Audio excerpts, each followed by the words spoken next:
Good morning and welcome to Teachmeet MFL Icons on this beautiful Saturday morning. Thank you for joining us. We have got the comments box on the side, so if you are watching live and joining us, please let us know where you are joining us from. It's great to start a conversation there. And if you've got any questions or any comments on the presentations as we go through this morning, please add those questions into the comments box. We're also on Twitter at TM MFL Icons, and Adam is monitoring the Twitter this morning and he will be picking up any tweets on Twitter. And if you've got any questions there, please tag us in or send them to Adam, and Adam will ask our presenters those questions during our Q&A session. Our hashtag as well is TM MFL on Twitter if you do want to join in the conversation and let us know what you think of our event so far today. Before I go on, I'm going to introduce the team to you. I'm Hannah and we're joined by Adam, who we are both the coordinators of Teachmeet MFL Icons, and joining us as well is Esmeralda, our fantastic team member as well. So thank you to everyone for joining us. Esmeralda and Adam are going to be presenting the event today, and I'm going to be in the background sorting all the technical side of things. So I will be off screen most of the event, but I hope you enjoy the event. And I think we're ready to go. Is there anything else that I've missed, Adam or Esmeralda? I don't think so. No? No, I think, yeah. The main thing I want to say, thank you for giving up your Saturday morning to join us this morning. Today's event is sponsored by Pearson, and we'll be hearing from Bex later on with a short presentation about the work that Pearson do. And if you've got any questions for Bex, please feel free to tweet at Pearson Schools or add a comment to the comments box as well, and she'll be following along throughout the event. So I'm going to hand over to Esmeralda to start us off with our first presenter. Hello, and I'm so excited to be here. Can I just also tell people that please ask any questions and put them in the chat. We're going to be monitoring. They're going to be some spaces, some time during the day to talk and give your presentations and your questions live. But it's always really so much more engaging when people actually comment on what the presenters are saying. And I know you will have a wonderful time to them. Really, really excited. And our first keynote is Steph Lancake. And Steph, it is actually head of Spanish in her school. She's just completed her NPU QLTD, so congratulations. She just did that in February, and she's always looking for her own next learning opportunity. At the moment, she's rolling out lots of whole school revision material to students and parents and carers to spread the knowledge and get the students working smart and working hard. So looking forward to listening to Stephanie, and off you go. Thank you. So in the past, I've done some stuff on retrieval and revision, and the next logical place for me to go was cognitive load theory, which I think a lot of people sort of know the phrase, but not necessarily what it means and how it can relate to MFL. So hopefully I can help clear that up a little bit today. We do research projects in my school every year, and this is mine, so it sort of all ties in nicely. I'm ticking a lot of boxes. So cognitive load theory basically is how much humans can take on before it gets too much. And in MFL, I think we struggle with this more, because as soon as students walk into our room, they're being bombarded in 2 languages if they don't have a different language at home to start with. So their cognitive load, as soon as they walk into our classroom, is quite overwhelmed. If you think you can take maybe 7 bits of information, new information at a time, if you're doing that in 2 different languages to start with, their cognitive load is overloaded within potentially the first 10 minutes. So this is sort of some tips that I found so far on how we can help them, but actually it's a work in progress and there isn't that much specifically for MFL. So I've got what I can. So basically, this is from John Sweller. He says people can learn in a better way as long as we keep the brain's architecture in mind, and that is to do with working memory, long-term memory. I've said before in one of these chats, we know so much more now than we ever did before, and we're learning all the time. That's why these chats happen. So I think it's incredible that there is now this research that when I teacher trained some years ago, it didn't exist. So it's really exciting, but it's worth remembering that the working memory, the one that we're using in lessons, has a limited capacity, and we can't make it bigger. We are born with that capacity. It's about working smart and making sure that it works efficiently, because we can't make it bigger or smaller. Okay, so the long-term memory then is all of it's like a computer. So you can store everything really nicely. We need to think about how we can bring sorry, I always use my hands for this. How we can bring the long-term memory to the working memory effectively all the time. Like I said, the working memory has a limited capacity. And if too much information is presented at one time, we're going to lose it. It's not even going to make it to the long-term memory, which just means it's lost. So yeah. Cognitive load theory is a series of instructional recommendations built upon how humans learn. Like I said, there isn't that much for MFL, but we can control the way that a material is presented. I'm just whizzing through to the bits that you want. Hopefully you will have seen this before. So it's quite a common one. We know that students are in a classroom. We want them to focus on one bit of attention so that it goes into their working memory. Therefore, it can be stored in the long-term memory. And like I said before, it just keeps coming back and back around unless it falls out, as the diagram suggests, and is forgotten. So it's about working smart. Like Esmeralda said at the start, I've been doing a lot of work with parents at the moment to help them get involved proactively in revision and helping students keep that long-term memory working as effectively as it can. From an MFL perspective, there's a lot to get into here, because students are working super hard as soon as they walk in. And we do have beautiful classrooms as well, which is always very exciting, but also potentially distracting. Okay, so for MFL, we know we can only process so much at a time. We structure our lessons very, very well because we understand how students find it really difficult to learn a foreign language. So we work on concentrating on one thing at a time, little by little. We try and mix things up so that it's not just a whole hour of writing. That's too much. It's not ever a whole hour of speaking, little and often. And the comment that I always get from SLT in my school is, your lessons are so fast, there's always so much, there's tons going on. But we have to in MFL, because it's not just hooking students into a subject that notoriously in this country they don't like. It's also making sure they've got all the skills, because when you go to Spain, when you go to another country, you're not just going to sit and write an essay. You want to talk, you want to listen, it's everything, it's a whole package. And I think people don't understand how tricky it is to get languages. So by doing these things already, we are already working with our cognitive load, and we didn't necessarily even know the terminology behind it when we were doing it. So actually, I would say, despite the fact there isn't that much research MFL specific, I think we're probably at the forefront of cognitive load theory anyway, because we know how tricky it is. One thing that maybe we could do better, I've seen through my trainee this year, is getting rid of redundant forms. So in that example, in the past, I used to play games. We don't need in the past, because we know that they used to play games. And as we're scaffolding lessons, it's about getting rid of the redundant information so that the brain isn't overloaded with stuff. Once they've mastered the imperfect tense in that case, they would then add in the time phrase afterwards to sort of make it more complex. So it's about building in a clever way, making the brain efficient. You can do the imperfect, great, now we're going to add in the time phrases and build and build and build. It's the building blocks that we all got taught on how to teach. Just let you read that. We know this, so this is our structured input. We do it all already. MFL is brilliant. Okay, so I know there's a lot on this, I'm sorry. I'm actually overloading your cognitive load. But if after this, the slides will be available, and these are some recommendations on how we can do it even more than we already are.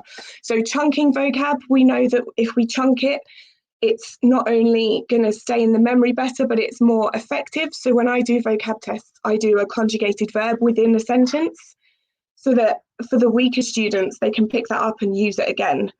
And for the more able students, they can just expand on it. So it's using the verbs in context.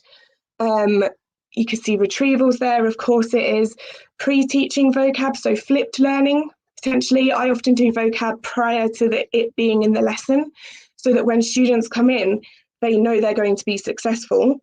And humans always work better when they're successful. We don't like failing. And I think that's another thing where MFL is really tricky, because you have to fail, you have to get it wrong. I've probably stumbled a few times through this presentation, and English is my first language. So language is about making mistakes and learning from it. And sometimes maybe you did want to say something different. So making mistakes, retrieving, pre-teaching, it's all going to help the students learn better. So I'll let you have a look through that in your own time afterwards. Okay, so this is where we get really MFL specific. And this has changed so much since even I started teaching. How do we present information to students? If you remember that diagram before, and we had the environment, and there was so much going on in the environment, but we were asking students to pick up on one thing. So think about when I started training, the slides that had all the vocab on were so busy. They always had a fun picture and a word, and then the teacher was saying the sound at the same time. So this is just an idea of how we could do it maybe a bit better. So the first way is how we always used to do it. And it doesn't really necessarily mean anything, but also sometimes there would be a picture alongside as well, and it's too much. The idea is that we move to the split attention at the bottom that's eliminated. So they will see the word and they will hear the word, because that uses two different parts of our brain. So I don't know that language, so I'll go Spanish. If you had, for example, hola written on the board, and then you were saying it at the same time, it's supposed to help students learn the vocabulary better. If you're using two visual things, it's the same pathway in the brain and it overloads them. If you're just using one visual and one audio, it's supposed to reduce that workload. So it's a work in progress. I haven't started doing this yet, so I can't feedback, but something to keep in mind, because actually, if you think about songs, we always remember song lyrics because we can hear them. It's a different pathway in the brain. So it stands to reason that if we're using a lot more vocab, if we're using a lot more target language, it's going to stick better in the brain. Students just can't look at two things at the same time. It's too much. That for me was the biggest takeaway that I found MFL specific when I was doing this research, because it's just, you don't think about it. I think back to all of those lessons where there's so much on a board and you have to remember all of it and you're listening, and there's a lot going on. Other considerations for us, like I said, our classrooms are always beautiful. I think we feel as language teachers that we need to overcompensate and make it so much more exciting, because we know that students don't always want to necessarily be there. So on the left, it's not my room. I found it off Google, so I apologise if it's anyone's. What are the chances? Is a really lovely MFL classroom, and it is beautiful, and someone has spent hours and hours doing that. But if you're expecting a student to focus on that small whiteboard when it's got all of those other bits around it, you're going to lose them, especially if they didn't necessarily want to be there in the first place. So the proposal is a classroom similar to the one on the right. That isn't to say that the side walls and the back walls don't have beautiful things on, but when you want them to focus on the whiteboard, that should be all they can see. Otherwise, the brain is going to wander off. It's going to see all this vocab, and I know we've put it there to help and to trigger some kind of memory, but actually if it's irrelevant to the lesson, it's really unhelpful. So that's one to keep in mind, and that's something that I'm doing as soon as I can this year, because gain time hasn't quite kicked in yet. Something to keep in mind. Another thing is worksheets. So I think I've spoken before about worksheets. We've currently gone to booklets.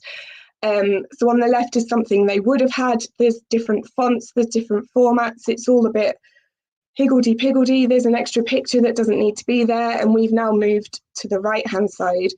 It's all SEN friendly, so we don't need to do anything except potentially change the colour it's printed on.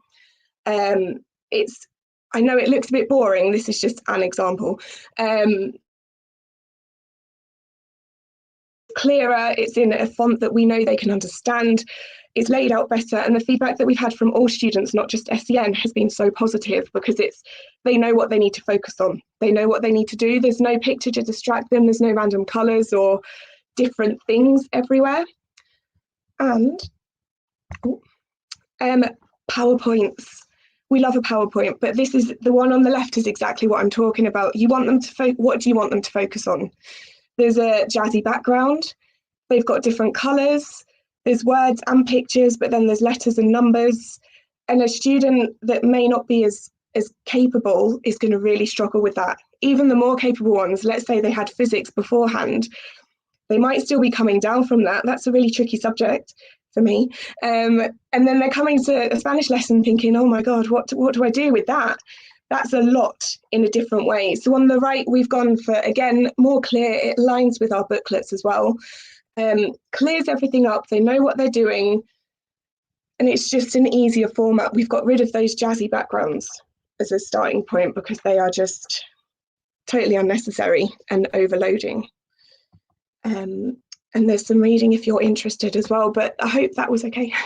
Just a really quick whistle-stop tour of cognitive load theory in MFL, but I think there are certainly some surprising things that I wasn't aware of, and hopefully now you will be more aware of as well when thinking about classrooms, resources, students' little brains, because they get so overwhelmed by us. Even the prospect of a foreign language, sometimes that's enough to scare them off, isn't it?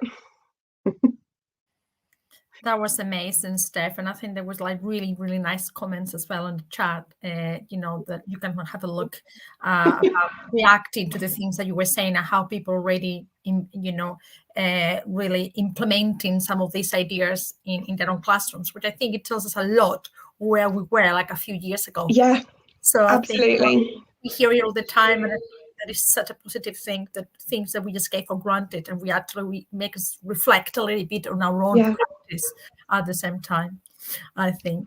Thank you very much, Steph. Thank you. Fantastic. Cheers.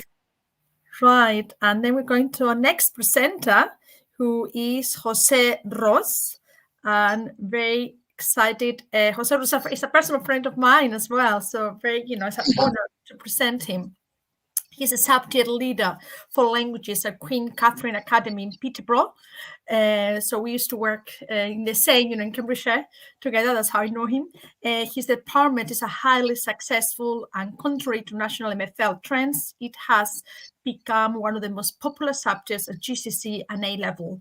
And I think what they're doing in the school is absolutely amazing, because it's a comprehensive school, non-selective, and MFL is so strong. So I cannot wait to hear Jose speaking. Off you go. Okay, let me share my...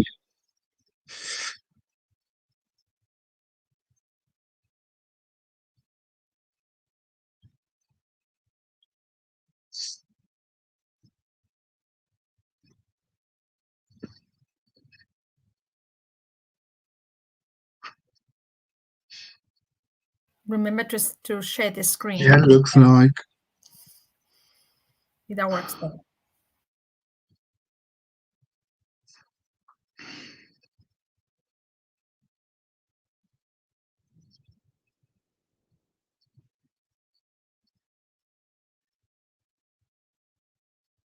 Yes, can you see it now? We cannot see anything yet. Oh, we tried. No, cannot see anything yet. No, it should be now. Yes, they're there now. Yeah, no problem at all. So I'm going to share what we have been doing to increase the rates of the subject and also the student involvement in the subject, which is the student leaders. So our aim is to promote the language learning and celebrate the culture. For that reason, I'm going to share with you a little bit of the context of the school. So we are a large inner city secondary school in Peterborough, around 1,600 students. It was the amalgamation of two failing schools very deprived cohort by demographic area. We have a very large number of EAL students. It's around 53%. Also, we have most of our students are mainly first-generation migrants, and we have also a large churn of students. So, for example, last academic year, more than 100 students arrived during the year. We have 50% languages spoken in school, and then we have 77% of students declare Roma, but we suspect that is 20 or even more.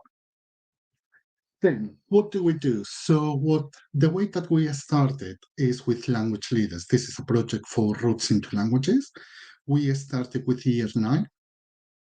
But then, because of the success that it had, last year our year 10s, who were language leaders last year, said, can we not carry on? So we have now at the moment around 50 language leaders between year 9 and year 10. They work once a week and they plan everything. Then this project was extended with Roma leaders, and then the PAXA. PAXA is Portuguese and Creole speaking ambassadors. So I'm going to start with the first one, which is language leaders. So what is the intent of the language leaders?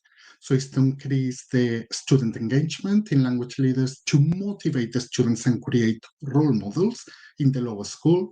Also, we want to create leadership skills. They are our future leaders. They need to be in charge of their learning and their path. Also, it's going to raise the progress and attainment. And also, very important is to strengthen links with primary schools. We know that sometimes languages are not taught in Key Stage 2.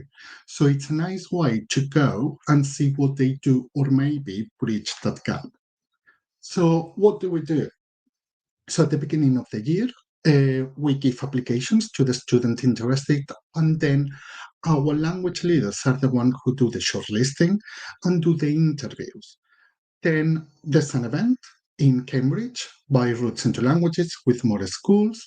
As I said before, all our language leaders have weekly meetings to prepare the lessons.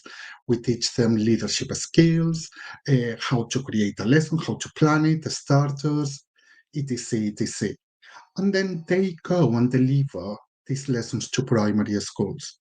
They can be primary feeders to our school or any other primary school who is interested to have us. Then, thanks to the success with our year 9 and year 10 language leaders, 3 years ago, we have implemented the sixth form language leaders. So then what this involves is our sixth formers supporting at least once a week in the lower school. So they can prepare a starter, or they are in the classroom, or anything that we need to support them. So I'm going to share with you what the students think about it. What is the impact that for them had?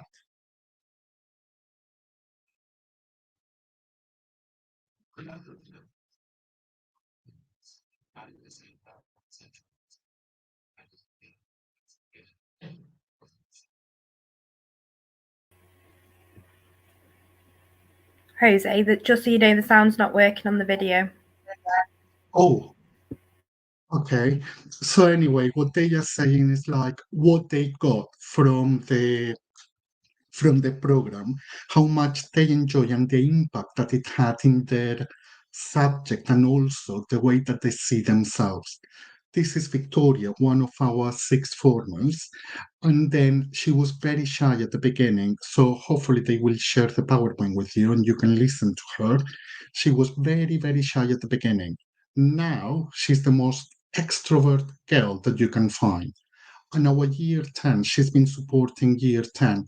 They love her. Even students who were quite reluctant to speak in the target language, thanks to her and the one-to-one support, they are achieving really well now in the language. But also, all the language leaders had an extra success in the school. So we have Hazel, who is the subject leader for science. They have implemented this year science leaders. So they have like key stage 4 and 6 formers supporting in the lower school as well in science, then you have a little bit of feedback of one of the year 9 students who went last year to primary school. I think language leaders changed our department. It's very important. It builds relationships, but also you can see what the students like and dislike about our lessons. When they create the lessons, they get the activities that they really enjoy and the ones that they think they learn the most. Jose, you've got 1 minute left. So I'm going to carry on a little bit of Roma leaders. Roma leaders have a little bit of a stigma in the community. So for us, it's really very, very important to create opportunities for our Roma students to have their voices heard. Also, it's like increase the engagement in the whole school, create role models. For them is very important, the role models. So we celebrate the culture diversity in our school. We celebrate Roma Day, whole school. We invite a Roma band, all the parents, they cook the food. Then regarding the PAXA, the Portuguese and Creole ambassadors, we celebrated also last month the Portuguese Day. We had like a band as well, food. So it's getting involved all the cultures and representation with the whole school. So I think it's very, very important that the students feel that they are heard and we can raise their aspirations in the whole school.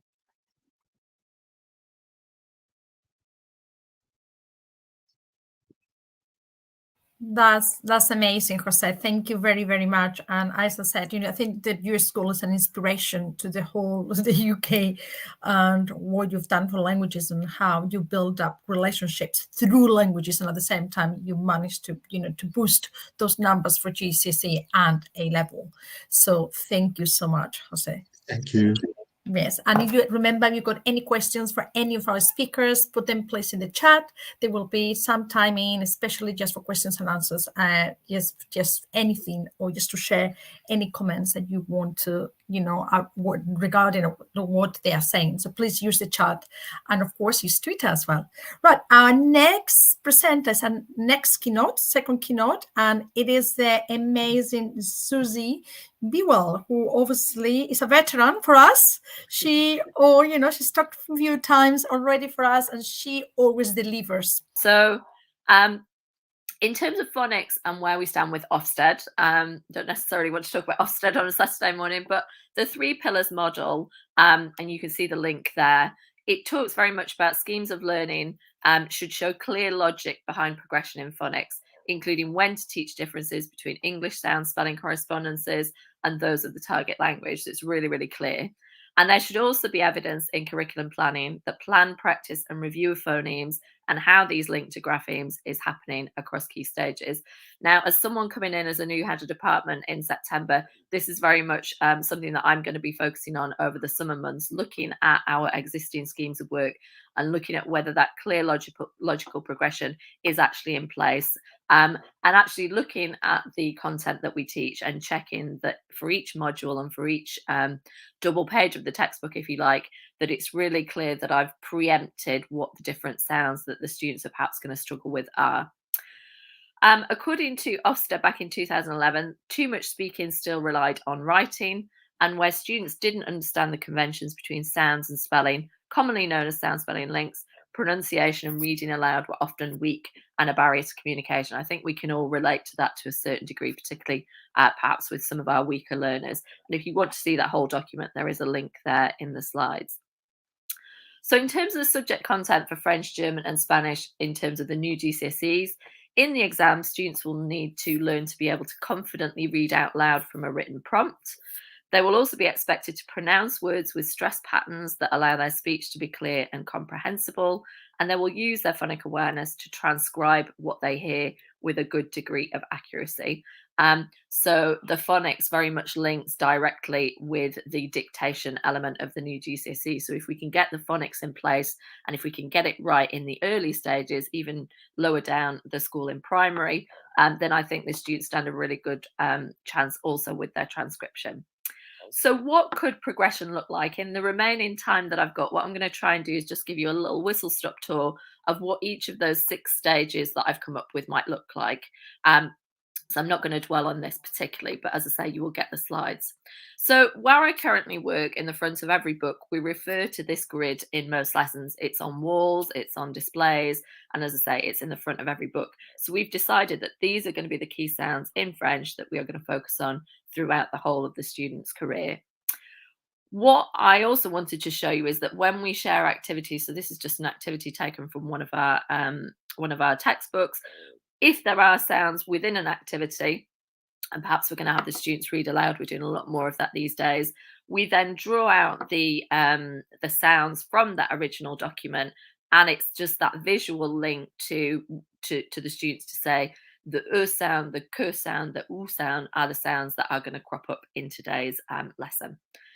So for stage 1, for me, it's about hearing and identifying the sounds. So teachers, for example, could start by identifying an isolated phoneme and then asking students to identify any words that they already know that contain the sound. So for example, with the phoneme un, they might come up with cinq, they might come up with mas, perhaps if they've been doing adjectives, intelligent. So the teacher might also read a familiar rhyme, and the pupils could count how many times they hear the sound in that particular passage. What they also like to do, particularly in my younger classes, is more active involvement where they do a Mexican wave, or perhaps they dab every time that they hear the teacher say a particular sound. You could also play a spot the common sound game. So if we just look at that first picture, you've got the sh sound, so chat, chemise, chateau, chapeau, for example. Quite a nice starter activity. For stage 2, it's more for me about repeating and producing the sound. So using the same familiar short rhyme, the pupils could listen again several times and then repeat it. It could be done slowly, it could be done quickly with a silly voice in the style of a robot, anything that you can come up with to just add a bit of creativity and fun to the task. In stage 3, again, it's about practicing the sound. Now, there are lots of resources out there that you can buy if you have a budget. I'm sure if your department is anything like mine, there's a very limited budget. So there's a couple of links there at the bottom where you can create your own phonics dice. You can create your own phonics letter fans, and these are very much used in the primary school. So if you know primary colleagues who are much more versed in phonics, it might be worth speaking to them and asking for other ideas. So you could distribute the fans with up to, say, 10 common graphemes, and when the teacher says a sound, the pupils simply hold up the corresponding card. You could then progress to monosyllabic words. So for example, with animal names in French, Alain le lapin mange du pain, Lucie la gorille déteste les chauves-souris gris. For stage 4, distinguishing the sounds. So here you've got a German example, so Venn diagram activity. 2 graphemes are chosen, and you would label each of the circles with a grapheme. So in this example, the IE and the EI. The overlap is there to house words containing both sounds. So for example, in German, it might be 41. The pupils then sort the numbers, or perhaps the objects, or it could be picture cards, into the correct space according to the sounds that they contain. And I've even known teachers do this with hula hoops, where they've actually got the hula hoops out in the space and they've got the students come up to the front. For stage 5, linking the graphemes to the phonemes and vice versa. So in this example, we're looking at the written word to the spoken word. And I think particularly for GCSE speaking, this is often problematic. Getting the students more confident with reading aloud, practicing those key sounds, and then seeing within a text. So this one is quite cultural, La Fête des Rois, trying to combine a little bit of culture, which is my big thing, with a little bit of phonics, and doing that in a really nice, non-threatening, sort of low stakes way. From the spoken word to the written word, again, I've got these lovely vests, a bit like Visi vests. Activity requires a few sets of French, Spanish, or German alphabet cards, plus all variations of the vowels with accents. So the pupils listen to the teacher pronounce the word, and then they form the word. The pupils spell out the words physically in small groups, or if you don't have the budget or the equipment, they could just do it individually in pairs or on a mini whiteboard. For the spoken word to the written word, pupils could listen to the teacher pronouncing 2 separate words displayed on the board, and they have to listen to the word and describe which written example, A or B, is the best match. So the example might be the teacher saying junio, following some practice of the H phoneme, and the pupils have just got to choose between junio and julio. So quite a distinct difference, but just to see if they're tuned in and obviously hearing that ch sound quite frequently. For stage 6, moving from syllables and word level to sentence level. So again, using tongue twisters, could be song lyrics, could be poems. It could just be a text from the textbook. It doesn't have to be anything glamorous. Pupils are shown the text, they try and work out the pronunciation unaided, and the teacher then reads it aloud. They practice saying it together as a class, again in different forms, different voices, and then have groups competing to say it most clearly, most loudly, most quietly. As an extension opportunity, perhaps inviting individual students to have a go. There's always that one student who's a bit more confident than the rest. And then as a homework follow-on, perhaps giving the students the opportunity to go away and find a tongue twister or a song or a poem containing a particular grapheme, or they could even compose one of their own. So just to finish up with a few top tips, it's all about decoding, isn't it? And learners genuinely do need to learn we do need to teach learners the code. So it's about being overt in the teaching of sounds and doing that as low down in school as possible, linking the sound to spelling and showing the students the written words. Certainly in my own training, that was actually slightly discouraged. Asking your primary colleagues to share good practice. So for example, getting them to give you a run through of what they do in a standard Jolly Phonics lesson. Challenging pupils to think about the difficulties of English pronunciation. As a non-English speaker, if they think about their own first language, for most of them, it isn't easy at all. So why should it be easy in the foreign language?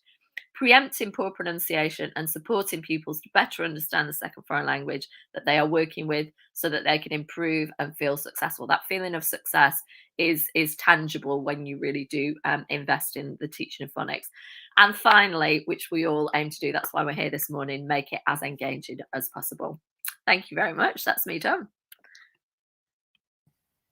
Thank you so much, Susie. So relevant, so practical, and I loved how you actually put everything in an easy step-by-step way of doing it, so people don't get a little bit overwhelmed on how can I include this or how can I tackle this big, mammoth in a way that is phonics. So thank you. You're very welcome. Thank you very much. And again, any questions for Susie, please put them in the chat. It will be absolutely fantastic then later on to ask her directly as well. And I think it's now time for our wonderful sponsors. And the sponsors are so important for us, and we are so honored to have persons on board. And the wonderful Rebecca Walker talking to us. Obviously, Rebecca was a teacher up to very, very, very recently, and is absolutely fantastic to have her here representing persons, and yes, for us. So please, Rebecca, when you want, go ahead, and there you are. Hi, right, give me just a second to share my screen, and then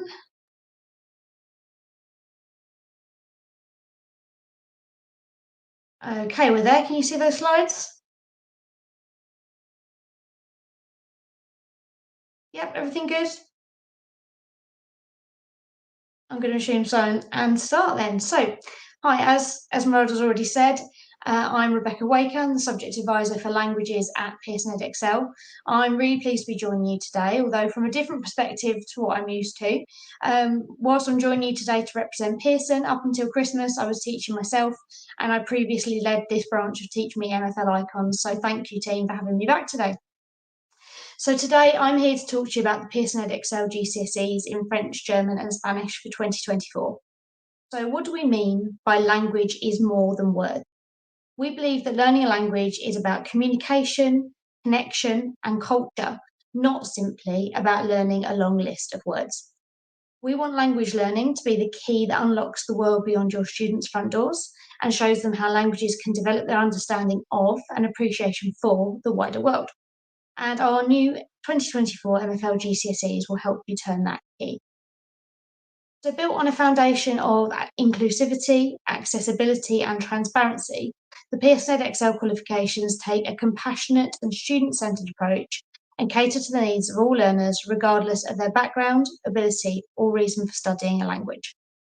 Combining clear, concise and straightforward assessments with engaging, meaningful and relatable content, our new 2024 Pearson EdXL Modern Languages GCSEs are fit for the future, equipping students for life and careers in a global setting. We've held each other to account during this vision, during the development of the new qualifications, and we hope you will hold us to it as well, because we have and always will listen to the feedback of teachers and students to continually improve. So very early in our research, you made it clear that the differences in the cultural capital that students bring to the exam hall affect languages assessments in a way that doesn't occur in other subjects. There's a socio-economic barrier that we need to dismantle if we want to make language learning more accessible to all students. So we've challenged our assumptions about a teenager's cultural knowledge, as some may have never left their town or may have never gone to a restaurant or a cinema, let alone travelled abroad by airplane. So speaking and writing tasks that assume students have had these experiences create an extra cognitive burden of imagining an experience they've never had before they even begin to speak or write in the foreign language. If a student's never been on holiday in their own country, we can take the sensitive step of asking, what will you do this summer? Not where will you go on holiday this summer? It's our responsibility to create qualifications that are inclusive and accessible and reducing cultural capital barriers in the terminal high stakes assessments. We also know that languages offer a unique opportunity to broaden students' horizons and open them up to other cultures and experiences outside of their own. And that's why we've designed our assessments to include contextualising images of potentially unfamiliar settings so that all learners can start from the same shared position. Another criticism we've heard about language assessments is that they're full of tricks and surprises, which leave students feeling frustrated and thus sharing their negative experiences with their peers, ultimately furthering the dislike of language learning altogether. So we've developed student-centred, compassionate assessments designed to make the assessment experience as positive as possible and to bring out your students' full potential. In our speaking exam, we want the students to feel well prepared and in control. So we give them the opportunity to annotate their read aloud and read aloud a practice in the privacy of the exam room. The role play will have the bullet points in English for students and there'll be no unknown questions. Additionally, there will be no specific vocabulary needing translation, i.e. students won't be told to ask something with a specific word. They'll always be able to draw on their own vocabulary. Finally, for the picture task, the thematic context will be chosen by the student 2 weeks in advance of the speaking window, with a follow-on conversation on a subject related to the thematic context. For listening, often considered the most difficult of the skills, we're providing a generous assessment time, which will allow students to hear each extract 3 times. Listen, respond, and check, and will provide sufficient pause time for them to process the questions and answers. We want to test their language knowledge, not their memory, the speed of their handwriting, or their endurance. In both listening and reading, we carefully ramp the questions so students aren't hit with any barriers, and we have a proven track record in designing assessments that students consider fair and not out to trick them. Reading will not include literary texts, and texts will be written in an authentic style, but in line with the language level required. All questions will be within familiar contexts, and any unusual cultural content will be supported with an image. Proper nouns will be glossed, and a restricted list of names will be used, so there are no surprises. The writing paper will have optionality for both the foundation and higher tier longer response questions. We want students to love language learning and feel supported and included within the qualification.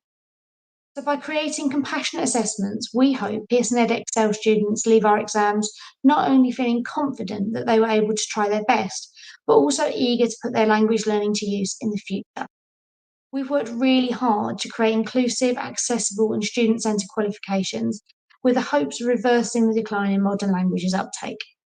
We hope you share our belief that a language qualification is much more than words, and a well-designed language qualification should always have students at its heart. You can find out more about our new 2024 GCSEs on our website, and when you get these slides, you'll find these 3 images are linked, so you can get directly to our approximate timeline, the 4 key things to know, and this really handy comparison document which compares the draft specifications of the main exam boards. Whilst I'm here, I thought I'd take the opportunity to tell you about our Permission to Speak series. These are free web resources on our website. They're focused on diversifying the MFL curriculum and include background information, discussion points, and student activities. There are some example titles on the screen, and we'll be releasing more this term. As I said, they're free, so please do check them out. Again, it's linked there on the slide, but it's the permission to speak. If you just Google permission to speak Pearson, you get straight to the page you need. There are various ways you can keep in touch and make sure you're amongst the first to know when we've been accredited. You can register your interest in our new GCSEs. Again, the link is there.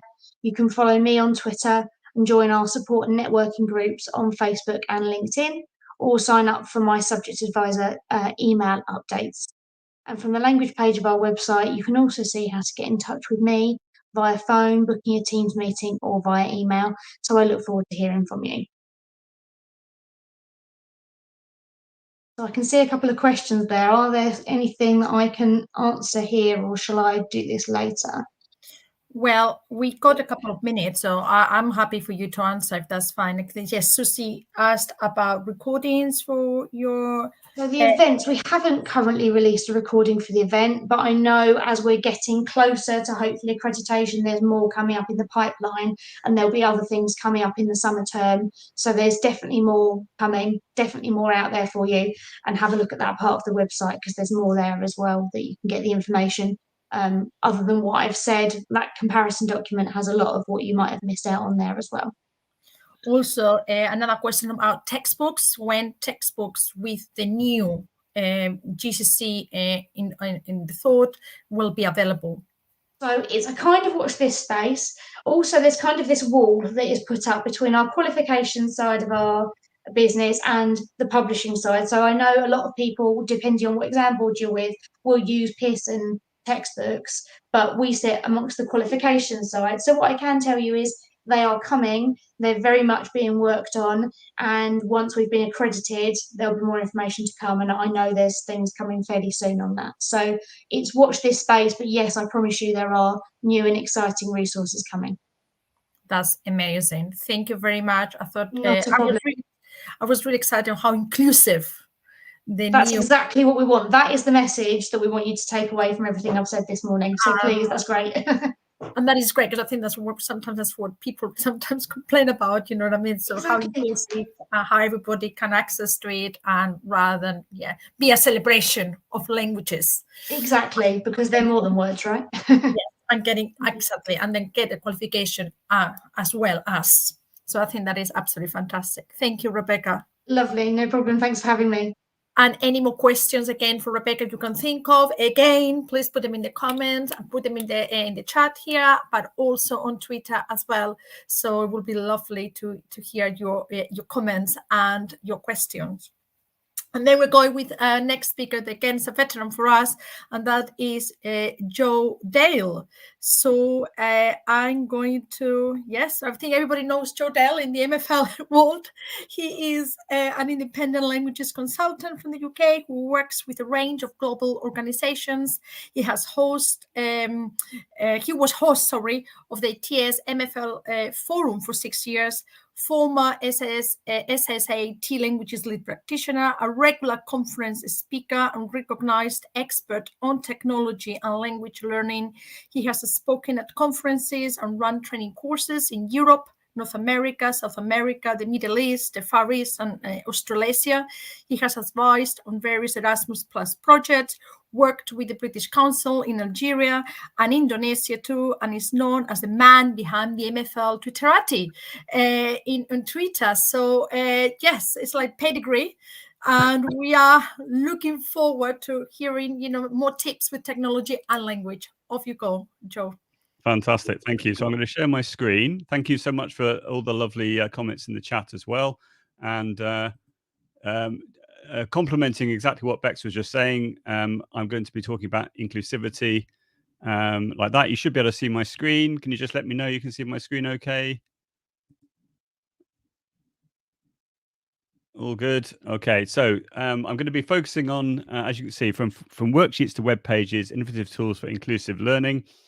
Those are my contact details here, and let's make a start. So what I'm going to try and do in the next 15 minutes is do a bit of a whistle-stop tour around these different ideas of using immersive reader, Microsoft Lens, grabbing image text, etc., etc. But the idea behind this is to show you how maybe you're not aware that there are popular tools which have these accessibility features which I'm going to demonstrate live. So no pressure, and I don't know how much cognitive overload you're going to have, but let's just go for it. Let's just see what we're going to do. So first of all, we're going to have a look at use immersive reader on websites. If you don't know what immersive reader is, it's a tool that comes bundled with Microsoft tools such as Word and PowerPoint and Class Notebook. But there's also this Chrome extension, which is free, which allows you to use immersive reader in the Chrome browser, and you could also use it in the Edge browser as well. I'll just put the link in the chat as I have my second screen, as those people that know me from the Tilt webinars know that I do love my second screen. So that is the sorry, I've just copied the wrong thing.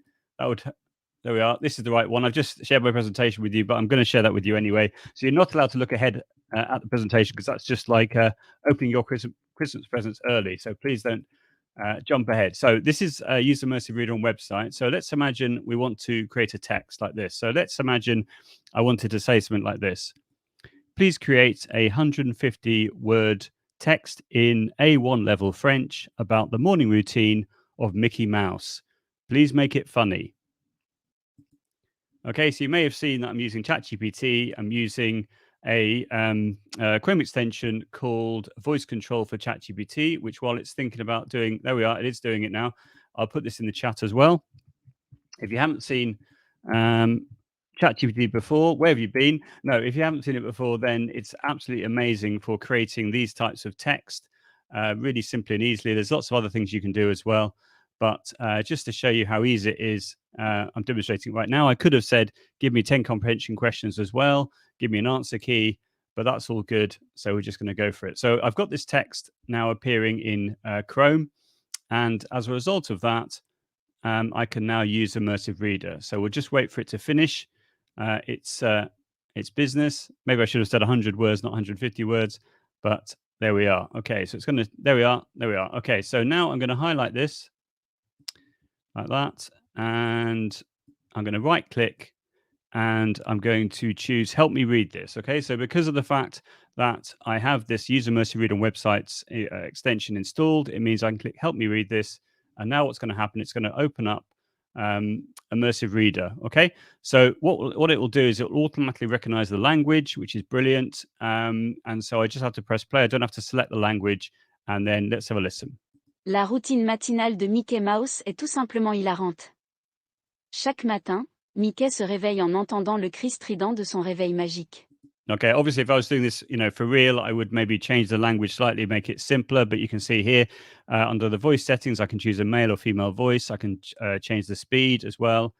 Press play. Magique. Au lieu de se lever immédiatement, il fait un concours de snooze avec son réveil. Okay, and if you want to go really slow, then it does sound as if the person has had a few pints of beer. Réveil en appuyant sur le bouton encore et encore. Okay, you get the idea. Okay, now, in addition to the fact it allows you to have the text read back to you, so it's a really nice model of pronunciation. It's a great way of promoting independence and those sound spelling links that Susie was talking about. You've also got these three options up here. So if I click on text preferences, I can change the text size like this. I can increase or decrease the spacing like this. I can change the font like that. I can choose a different colored background if I want to, which could be particularly useful for dyslexic readers. I can click up here where it says grammar options. I can enable the different color coding for the parts of speech so that all the nouns are in purple, all the verbs in red, all the adjectives in green, all the adverbs in this sort of like goldy brown color. I can show the labels as well. So above each word, you've got ADV, ADJ, ADV, etc., N and V. I can enable the syllables as well, which can help with pronunciation as well. So that's all just brilliant from a language learning point of view. It's fantastic. But there's more. If you click on reading preferences, you can enable line focus. So for dyslexic students who might find that the text is sort of swimming on the page, if they look at the text all in one go, if they use this line focus, which can be one line or 3 lines, it's really helpful. In the olden days, we used to use a ruler, didn't we? You put a ruler on the page and just move the ruler down. But it's the digital way of doing the same thing, essentially. Okay, you can also have a picture dictionary. So if I click, for example, on here, you've got different pictures coming up or something else like Dawn said. There we are. We've got different pictures coming up. So it's a really nice way of reinforcing the meaning, particularly to support students that maybe they need that extra support. You've also got the translation option as well. So if I want to choose, for example, English UK, which is here, and I could translate individual words like the word vraiment. It's going to give me the French pronunciation. Vraiment. And the English pronunciation. Really? There we are. Okay, so that's really nice as well. If you really want to, you can translate the whole document like that, but that's probably not what we want to do. Now, in addition to this use immersive reader on websites, if I actually go into Word, which it so happens I have here, another thing that you can do is you can go to the View menu and go to immersive reader and go to here, the reading preferences again, and you'll see there's this new feature called Reading Coach, which is only available in the official Microsoft version. So in the green button here, in the bottom there in the middle, if I click on the Reading Coach, it now becomes a microphone. Can you see? So I'm going to embarrass myself now trying to pronounce this all in French. Let's see how we get on. So you click here, this comes up, start reading, and let's go for it. So, la routine matinale de Mickey Mouse est tout simplement hilarant. Chaque matin, Mickey se réveille en entendant le cri strident de son réveil magique. Yeah, I'm not going to read the whole thing. So it's given me 92% accuracy. I spent 11 seconds reading, 123 correct words per minute, supposedly, and I've got 5 words to practice, so no pressure. So I click here, Practice makes progress. There we are. And then select any word to keep growing your skills. Here we go. So I'm going to click on. When you're ready, press the microphone and read the word out loud. Entendons. Great reading. Phew. You got it. Next one, click on the arrow. Oh, this okay. Mouse. That's a bit hard, isn't it? You've almost got it. Okay, I'm not going to. Let's do this one. Matinale. Phew. Hilarante. Okay, so I need to work on that. So obviously I'd have to repeat it. And then Mickey. Okay, not bad, not bad. Okay, so then as a result of that, I can click on the home icon there, and it shows the ones I need to work on. Okay, so I see Sammy is saying, is it free? If you have an Office 365 subscription, it's free. The User Immersive Reader on websites, Chrome extension is completely free, but the Reading Coach, you have to have an Office 365 subscription. Okay, so hopefully that's giving you a little flavor of how that works. And I saw a few anonymous people there appearing on my at the top there, the presentation. So I did say, it's like open your Christmas presents early, but obviously some of you have ignored that, but it's all good. I'll let you off. Right.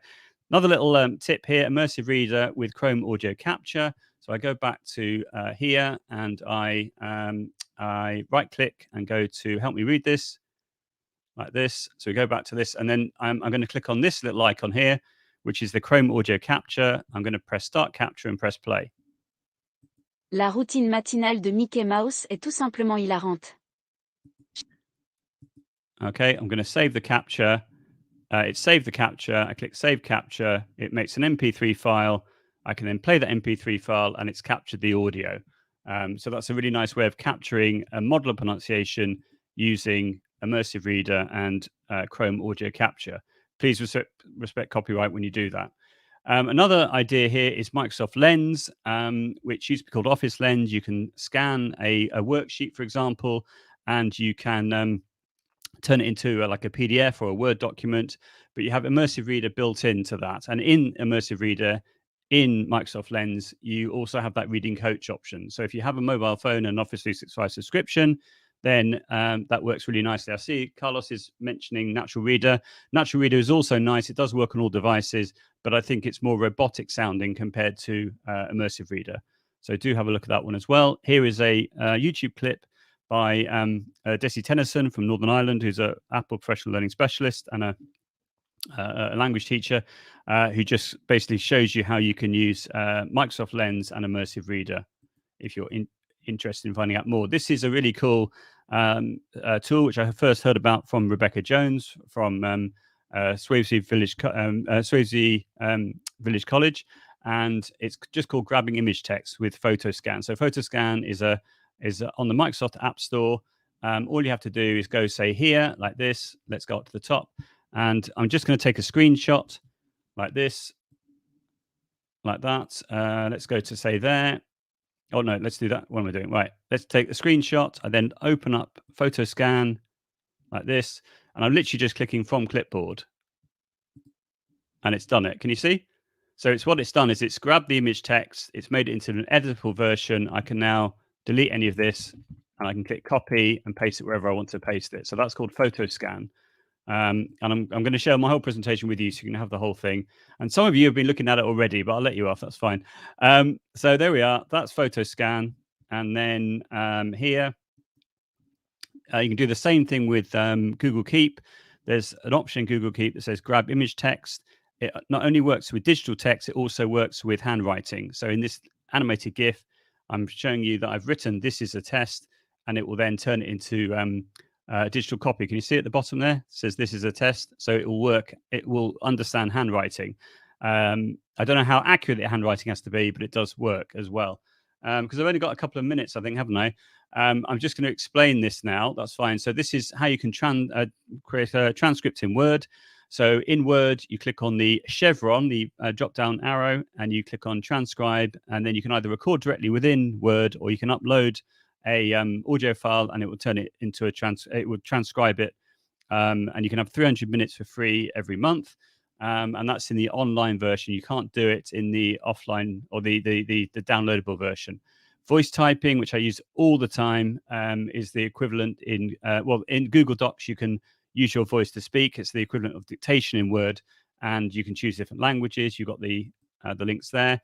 This is a nice little video explaining how you can do more around formatting. Here, how the heck? There we are with voice typing. This is dictation in Microsoft Word as well. You've got the instructions there. Closed captioning Google Slides. It only works in English, which is a bit annoying to say the least. But you can click on the 3 dots there. You can enable closed captioning. You've got the instructions there, and this is much, much better, I think, in PowerPoint. You've got closed captioning in PowerPoint. You go to the slideshow menu. You click on always use subtitles. You choose the language of the spoken language and then the closed captions language. And then you can either run it live, or you can run what's called PowerPoint Live, so that you give everyone a link and then they can all choose their own subtitle language on their own, which if I had more time, I would show you, but I'm running out of time now. That's also really, really cool as well. Here's a 1 hour, 10-minute video, which I did with Dimitris Primalis from Greece, which basically goes over everything I've done today, plus more. And you've got the pause button. So have a look at that as well.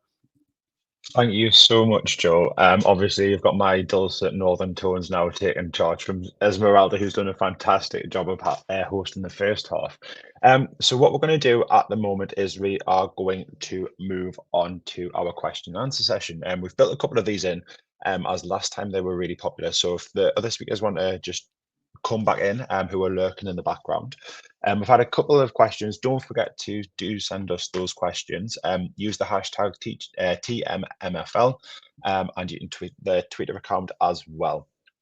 So the first thing, more than anything else, is we had a question on how can we encourage GCSE and A-level students to be more spontaneous in their speaking, and that's from Esme, who's at S Friedman on Twitter. So I want to hand over the floor. Any ideas?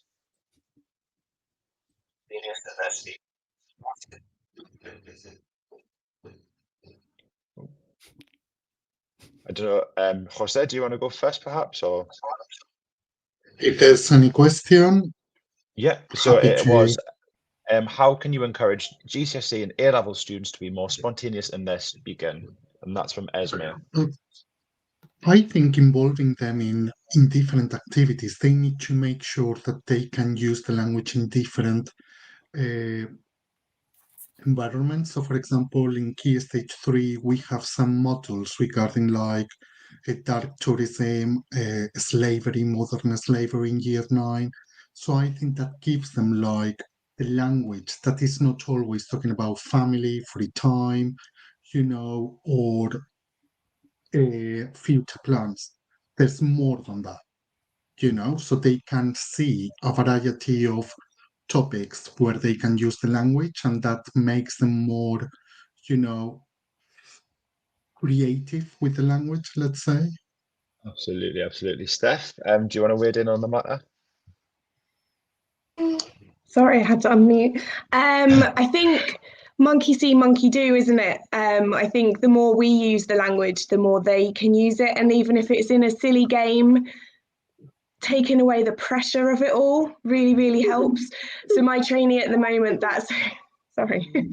My trainee at the moment, that's something she's actually been really good at. She's a native speaker, so she's been finding lots of new games. And even like Kim's game, but in Spanish, and getting the next person to build on a sentence, and before you know it, they've got something incredible put together, and they don't even realize they've done it. So that's been really cool. Sorry about that noise. Oh, don't worry, you've got a little assistant to keep, a little personal assistant there. Esmeralda, Joe, do you want to obviously chip in on that question as well? So that spontaneity question at GCSE and A level. I think the important thing was an interactional language that we teach the students as well, and to be very strict by the same, rewarding the students when they use interactional language. So, for example, when we do activities in my lessons, like a lot of games and things like that, I expect the students to communicate in Spanish with each other. So we do have some sets of sentences like, I've won, I've lost, you're a cheater, that kind of thing. And that is we teach it, and it's all the time in there. So maybe like a steps to saying, you say it and they will repeat it, but at the same time to reward it. So every time that student gets used to the target language, they just get a merit. So they get is reinforcing the importance of using the language over and over again. Or if they want to say, oh, how do you say this, miss? Or you look great, or look at that, or is that, oh, by the way, this is how you would say in the target language. And so that works really, really well. In my opinion, but it's not something that you just achieve overnight. You need to be very consistent over and over and over and over again. That routinal kind of practice and just getting it really embedded. Joe, any offer up from you? Yeah, so absolutely agree with what Esmeralda has just said. Absolutely. I think ideally starting from year 7 and try to use as much target language as possible with classroom routines, encouraging spontaneity, using sentence builders, I think, using displays on the wall to just encourage right from the word go from year 7 for them to be spontaneous, and to give them points, maybe just your own classroom points, or maybe related to if you have a house system or a house point system in your school. I used to do sort of 3. I used to have smiley sheets, and I'd have this funny rattle, and I would shake the rattle if someone said something that was really cool or spontaneous. And it was 3 smileys for a house point, and that worked really, really brilliantly. And no one would fill in all the smileys by the end of the year. So it was whatever it was, 81 smileys. But they used to really like it, and I made it really clear it's just about speaking. So it encouraged them to take risks and to be spontaneous in order to get a smiley, and then to shake my rattle. It was great fun. So there we are. That's what I have used previously, and it's definitely worked. Amazing. I think from my experience, I've always really pushed the use of the infinitive and infinitival phrases. And for instance, to take that pressure off, if you've used puedo, quiero, anything that requires an infinitive, you don't need to do anything with that verb that follows. And I think that can provide students a lifeline, I think, sometimes. So those we call them verb duos. And I think they're quite powerful. It's interesting that you touched on kind of risk taking. What can we do, for instance, in classes? And I'm thinking especially a lot of the time you can have a really, really bright top set, and they don't say a word because they're too frightened to take a risk. How would you suggest getting around that issue? Because that can be, I think, for a teacher, I'd much rather have a middle set who are a bit noisy, a bit rowdy, than a top set that are silent. So how do you get around that issue of scaredness to participate? Anybody want to go first? Jose, do you want to open up on that one? Oh, I think you're on mute. You're muted, Jose. So we normally encourage them to use the target language. We have a booklet where every fortnight, more or less, they need to rate how much percentage of target language we use as a teachers, how much target language they use when they talk to us or they ask us a question, and also how much target language they use between them. And we also encourage them to, the most difficult is the one that I'm looking, is that they talk in the target language. So I think for us it's going really, really well, because we talk in the target language even outside school. When I see a student that we teach around the school, we talk to them in Spanish. It's like our communication with them is always with Spanish, making sure as a native speaker, I think, and I tell my department that it's the most difficult to use the target language, because sometimes I will pick too high the language that my students are going to disconnect. It's like, I'm not going to understand. So we need to make sure that we get the right pitch for the set that we are teaching, if we want them to be, for them to have that risk, isn't it? To take risk. Also, it's like having fun with them, with the language. We have plenty of idioms. I'll say, how do you say, Mr. Rose is very fussy, and they like they sound tickismickis. They will say like that to each other, and you'll hear it around the school. So I think if you involve a little bit of fun with the target language, they love that and encourages them to use it. Amazing. Anybody else want to jump in on that matter? Stefan, your wonderful assistant, would you like to I'm do so that risk sorry. taking? It's all right. It's Well, wonderful. I wish I had a personal assistant. Oh, I don't know. You can borrow him if you want. We don't have sets in my school, so everything is differentiated. It is a grammar school, but they don't get obviously tested on a foreign language to get into it. So it's like in that sense, it's a normal school. So scaffolding for us is really, really important. And like I mentioned earlier, humans need to be successful, don't they? Everybody needs to feel success. So even the weaker students need to be able to come out saying something and feel like it was something valid, rather than, that was, oh, I said that, but the next person used an idiom and a subjunctive and this, that, and the other. Everyone needs to feel like what they say is valid. And that it's successful as well. So it's how we build that in. And Esmeralda mentioned giving rewards all the time. I've got a colleague who has a fantastic system for that. And her class get penalised as well for speaking English. I'm not sure how that works exactly, but it's definitely something to explore as well, once you get comfortable with them, obviously. Yeah, that sounds great. And do nudge your colleague to do sign up for one of our future events, because I think everyone would love to hear that. That would be fantastic. So what we're going to do now is we have Lauren Holdridge lurking in the wings, ready to join us to talk about Chat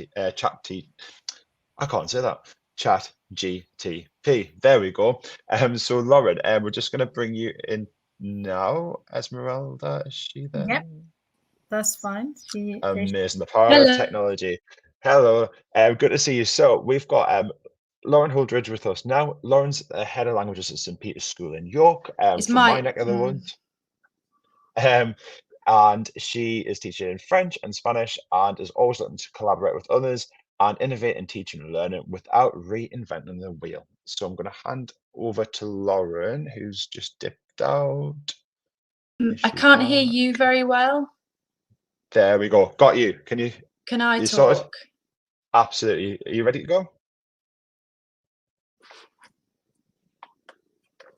Sorry, does it work when I'm talking? It does work, Lauren. So yeah, let's see. Go for it. So we'll see if there are any technical issues, but we can hear properly. Oh, oops. I think we may have a technical issue there.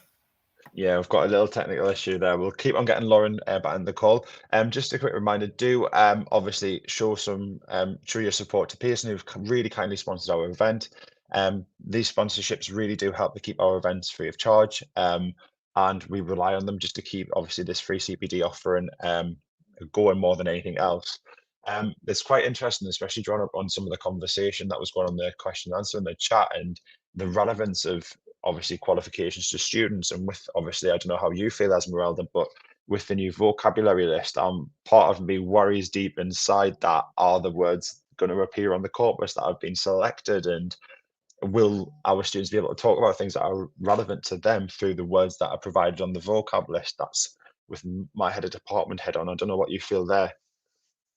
Yes, I agree, but I'm really trying not to be determined so much about that list of words, and I try to teach it. And really in my head, just to teach it like I would normally do. Funny enough, when you look at that list of words, after I was working with that this week with all the lists in Spanish, like it's words that anyway you are gonna teach.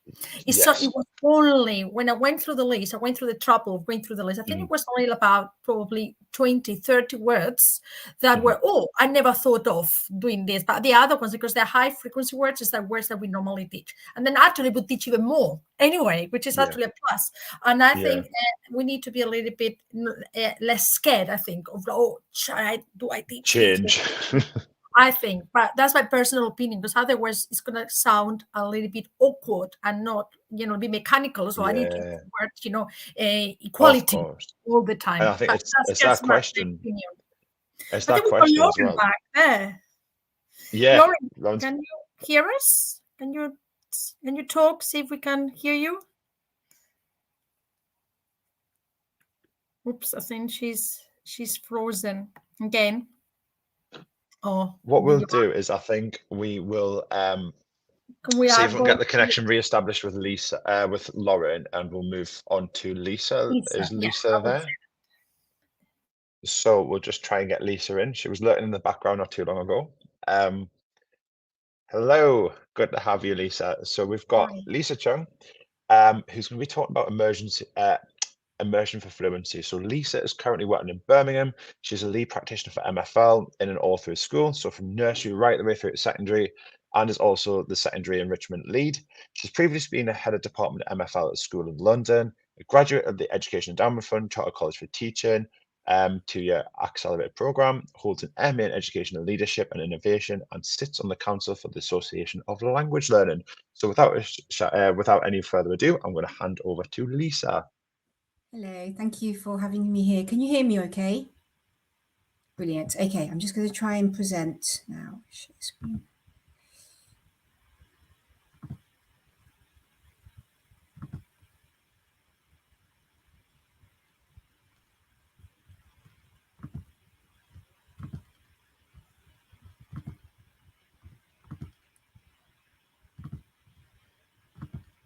Can you just let me know if my slides are up okay? I can see your screen. It's just gone away. Can you see a slide that says immersion for fluency with my name on it? Not yet. Okay, let me stop sharing that for a second.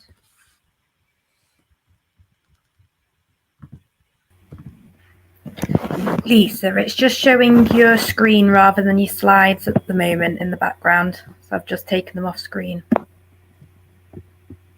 Okay, I'm going to try again.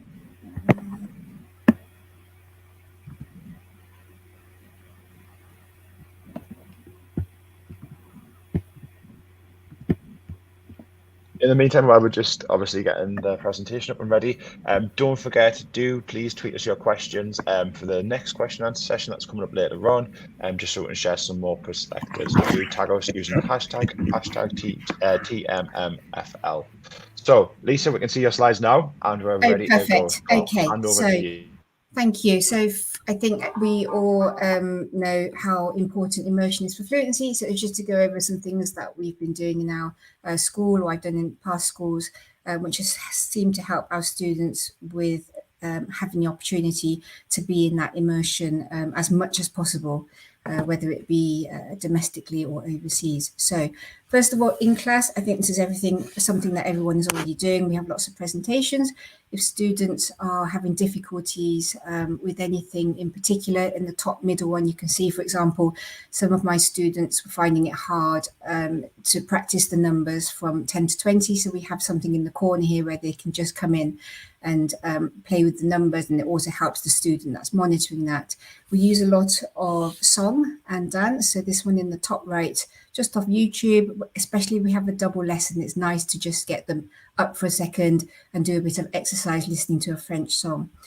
Tongue twisters, I'm just going to play this quickly. Don't know if you can hear the sound. Let me know if not, please.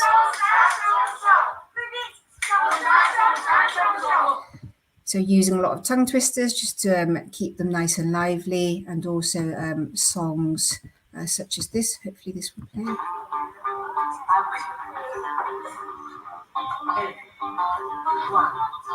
So that's just months of the year, and they jump up when it's their birthday for that. Okay, moving on. Every day I put up a daily quote for them to come in and see, so they get to read a bit of inspiration in French. If they translate it correctly, the first one in the class will then get a house point. This usually makes them, this also leads to less tardiness for them coming to class as well. This is actually off the internet. It's not my own ideas, but target language obviously is really important in the classroom, something we value a lot. So on the left here, you can see every time someone mentions one of these phrases in target language, they get to tick. And at the end, when they've got a certain amount of ticks, they can receive a golden ticket or a house point. On the right-hand side here, similar idea. They can tick across as they're using target language. Once they get 5, it's a merit. 10, they may get a postcard to take home. 15, 2 merits, and at the end it could be anything such as a sweet treat if that's allowed in the school. We have a lot of incentives to get them to use target language in the class as well. Every month we do a linguist of the month. This is posted on the forums for all of the classes in the whole school. There's a star du jour for every class. These scratch cards, these are not actually my idea. Again, it's off the internet. This is my Bitmoji, but these are really easy to create, and you can buy these little scratchy things off Amazon, and underneath there you can put whatever prize you wish. We just do silly ones such as you can sit with your friend for the day in that class, or maybe you can take your shoes off for the lesson and get comfortable, etc. Raffle tickets as well. I think lots of people use that, but again, target language, give them a raffle ticket, end of the lesson, we pull out the number in French and they may get a house point or something. Pen pals, every one of my classes, they'll have pen pals. We write quite frequently, French obviously for our kids and English for the students in France. We create Padlets for each other. So at the bottom right here, you can see this is the one we got from the French school recently. They tell us about their timetable, what they eat in their canteen, etc., etc. And we also do audio recordings that all of the students and the teachers as well send to each other. We do video calls with them, classroom to classroom, which we prepare in advance with the French teachers in order to know exactly what we're going to be doing, to have a bit of a plan and everyone's not too shy. And they'll also be coming to visit usually the French school. So we have one coming soon and they'll come and have lunch with our school. And that really motivates our students, especially some of the year 10s who are not that engaged. Trips, obviously everyone's doing those. We can't always get away. So just some easier ones. There's one that's being created at the moment in the north, which is like a 3-4 day immersion, all going to be in French, but it's quite nice because it's domestic, it's in the UK, it's easier to reach. We all know about French Institute, of course, in London, where they do day events for schools, and also the BFI have a lot of cultural activities for schools to attend. We take our students to French restaurants, so they get to try some French food and also be immersed in the language. So we'll contact the restaurant in advance and get a menu from them. We'll go over the menu with the students in class and also the language that they might need in the restaurant, and practice that ahead of time. That's activity. Also, if we want to bring people into the school, that's quite easy. So having theatre groups coming in, workshops, even doing an escape game in our classrooms or at the school is possible.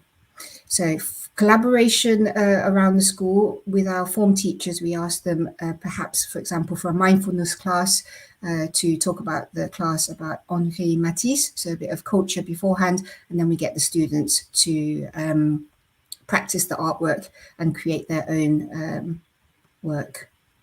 We have competitions every holiday, so 6 times a year, just so that they don't forget the French while they're away. This was, for example, a French rock art competition.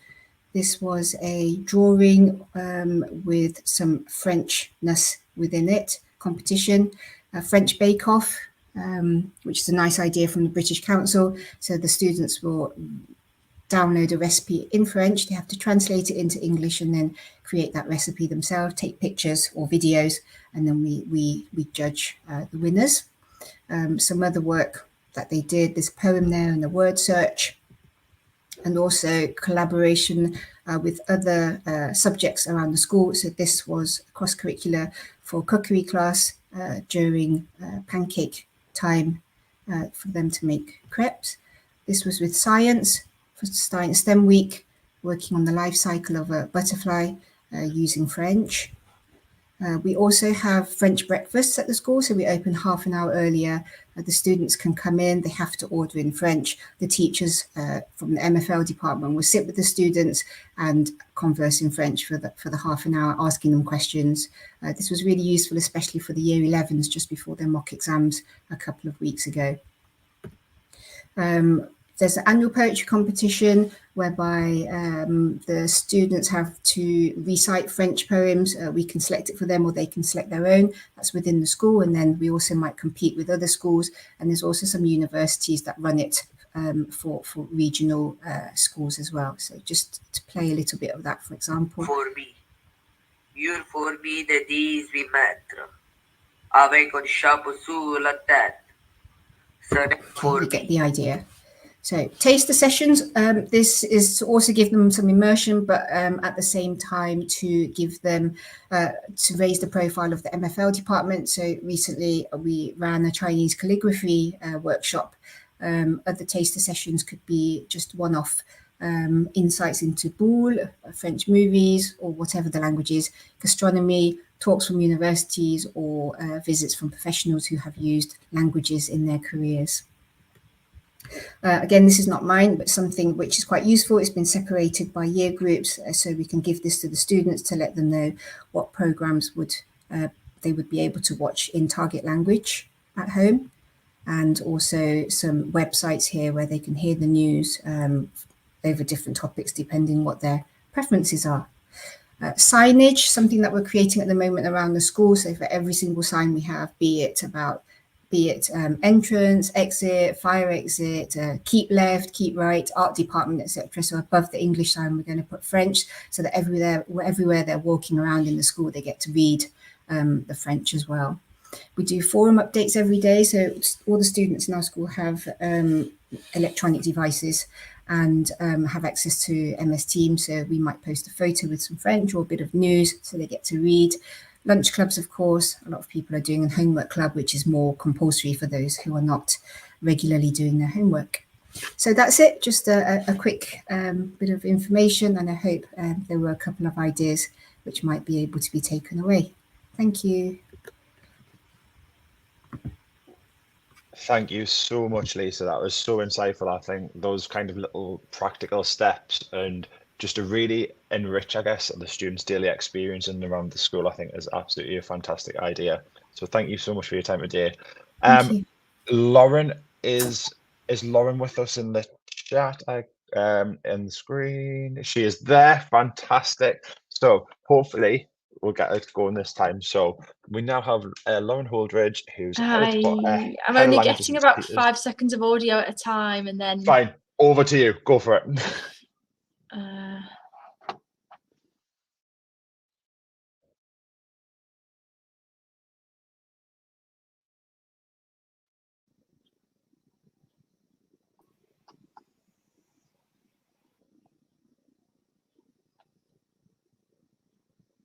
because I'm happy to talk. I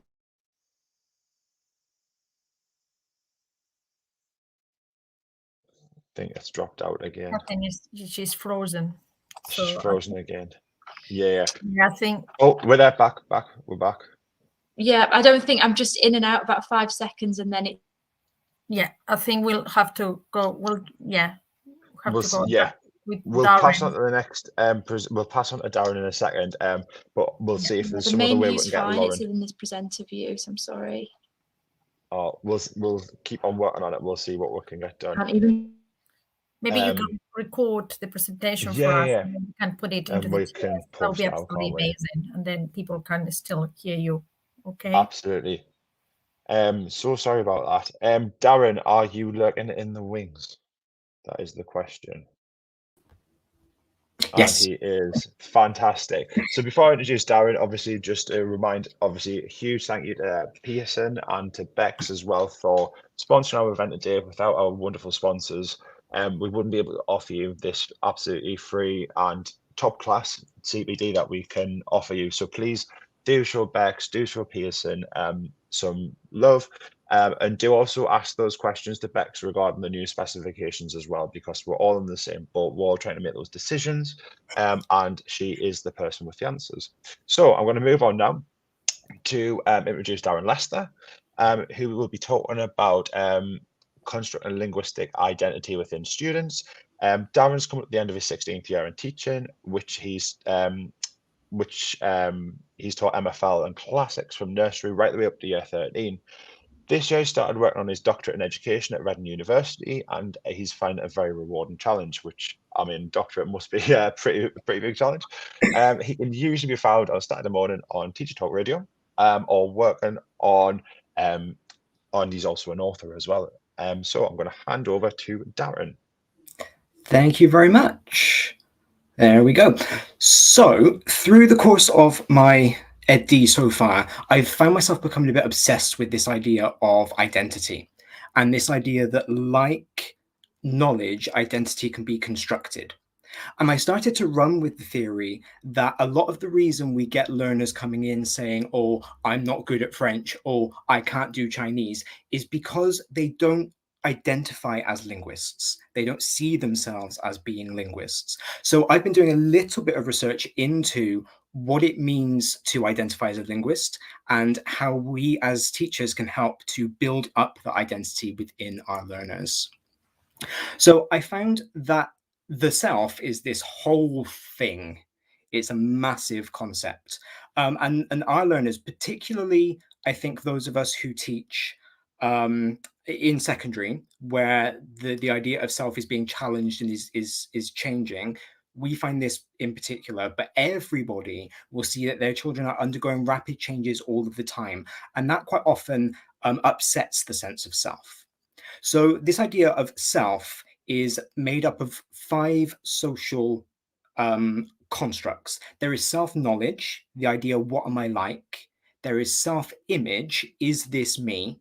There is self-concept, who am I? There is self-schema, why am I like this? And then there's self-esteem, how do I feel about this? And then all of those things come together to make up this idea of self. And as teachers, it's self-concept that we should be interested in particular within our learners. Who am I? Because this is how we get them to begin identifying as linguists. This is how we can get them to identify as people who can do languages. Who am I? I'm a French speaker. Who am I? I'm a classicist. Who am I? I'm a linguist. So that's kind of what we need to be honing down on. Self-concept then can be split up into other sections. And so, of course, again, as teachers, it's the academic self-concept that we are concerned about. And this is the personal belief that a student has about their academic abilities or skills. The research shows us that this starts developing at the age of 3 and has usually begun to start developing by the age of 5, and that's thanks to influence from parents and early years educators. So EYFS colleagues, if any of you are out there, you are doing the Lord's work with these children. And this, of course, for us, loops back to the idea of you've got to start them early. Because if we can begin getting children learning foreign languages from the age of 3, and again, like Adam said in the introduction, I've done nursery work. It was hard. I used to teach, I've taught Mandarin in a nursery, and it was very difficult. But we saw that they were beginning to identify as people who didn't just know English, but they knew some Mandarin as well. And it just became second nature to them. By ages 10 to 11, so we're talking year 5, year 6, going into year 7, that's when they begin assessing themselves by comparing themselves to their peers. So this is where the whole argument about setting mixed ability sets, whatever it might be, starts to come into play. Now, just to be open-handed about this, the research suggests that these comparisons are most accurate in maths and other subjects involving numbers, less so in languages and humanities. But I think as a broad overview, this concept stands. There are a couple of ways that we can raise a student's academic self-concept. The first is by providing specific feedback that focuses on skill or ability. So it's about making our marking, our assessment meaningful and purposeful. Because if they can see what they can do right, reward the positive, show them what they can do, they will begin to internalize that and they will begin to think like linguists. They will start going, oh, I'm good at spotting my patterns in my present tense. I can do that. And again, by being very specific, not just, oh, this is a listening, I'm going to tick down I'm going to tick down everyone that you got right, but by saying you understood all of these, but did you get this particular idiom? They will know what to hone in on. They will know what to focus on. We also need to make sure that we are conducting learning opportunities in groups to downplay social comparison. Because of course, if we know that children like to fit in, we know that children like to be part of a group. And so if we are engineering these groups and if we are making the group work part of our normal practice, they will stop comparing themselves because it's no longer, oh, me, Darren, learning French. It's Darren's group is learning French and I am a part of that. So we are socially constructing that French knowledge and we are downplaying those social comparisons. Too much of mixed ability grouping and too much of same ability grouping can in fact negatively impact self-concept because again, they will start to compare themselves. So it's good to mix and match that. A former head of MFL of mine, Jackie Smith, brought this to our attention years and years ago. And in fact, we still have this as a poster up in our language lab. Are you thinking like a linguist? Ask your children those questions. Are you thinking like a linguist? Because quite often the answer will be yes. You're teaching reflexive verbs. You've got them to identify the reflexive pronouns. Are you thinking like a linguist? Yes, you are, because linguists spot those patterns. We need to draw attention to the fact that they are linguists. We need to draw attention to the fact that they are doing it properly. Why do we need to worry about self-concept? Well, self-concept is why students will be motivated to learn from us. There are 4 different domains in which self-concept is very important. The first is self-assessment. So that's the desire to receive information about yourself that is accurate. So it's not just me saying you're good at French, it's you believing that you're good at French. There is self-enhancement, the idea that you can get better, that you can promote these positive or desirable characteristics. Self-verification, the idea that what you know about yourself is true. Again, we're challenging their self-concept initially by saying, actually, you might not think you're good at Chinese, but you are. And eventually, as we set them up for success, they will learn that that's true. They will learn that self-verification. And finally, self-improvement. That's the big thing at the moment, isn't it? About metacognition, about all of that sort of thing. It's that the desire to learn things that will help you to improve yourself, that will help you to be a better person. And that's it in a nutshell. That is self-concept. Get them to think like linguists, because then I believe we will see an improvement, not just in uptake, but also in enthusiasm, in motivation. Thank you so much. Thank you so much, Darren. I think that those philosophical thoughts on self, and I think just permeate through classrooms, and that concept of self, to me, I wonder sometimes as well, how has that changed following COVID? And which I think, having spoken to a lot of people, definitely has. So thank you so much. Now, obviously, I was one of those silly people that put one of the comments into the public comment box, so I do apologise. Waiting in the wings, we have our last keynote speaker, Hannah Pinkham. I'm hoping she is there. Yes, she is. So I do apologise for that. We're going to be following Hannah's presentation with a short question and answer session, and we've also got a pretty big announcement coming as well, which we're really looking forward to. But before that comes, we want to kickstart off and really launch our final presenter, Hannah Pinkham. So Hannah's been to several of our events, including the in-person one last time at Manchester. And Hannah's going to be presenting on booklets, the good, the bad, and the ... Hannah is a Trust Assistant Principal for Research and Development in Languages for Dixon's Academies Trust in the north of England, based in Leeds. She's a former Curriculum Director of Languages at Reach Academy in Feltham, West London, and is a visiting fellow for the Ambition Institute. So without further ado, Hannah, I hand over to you. Thanks, Adam. I think that I've shared my slides. Is that correct? You absolutely have. Absolute magic. Okay, so thank you for that intro. I'm currently on parental leave because I had some twins, so I'm not as active at teaching at the moment as I was before. But I just wanted to kind of give you a brief outline on why I think I have the right to talk about this, because I think I'm going to say some things that maybe are a little bit tricky to hear. So in my role at Dixon's, I go and see loads of different languages departments, both Dixon schools and non-Dixon schools, and loads of them are at different kind of points in their booklet journey. So some have been using booklets for ages, some are thinking about using booklets, some are being told by their SLT to use booklets, and some are sort of just starting to trial booklets. So I see booklets at all different sort of stages in the journey, in really successful departments and less successful departments, in big schools, small schools, all different situations. And a few months ago, maybe even a year ago, who knows, I did a thread on Twitter about the booklets that we've been using at Dixon's, which I'm going to talk about a little bit later. And since then, people have sent me their booklets, which is really lovely.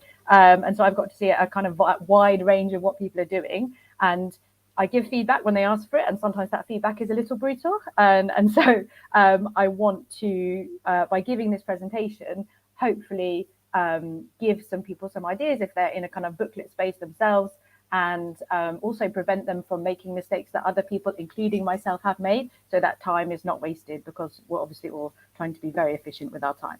So I don't know how to move my slides. There we go.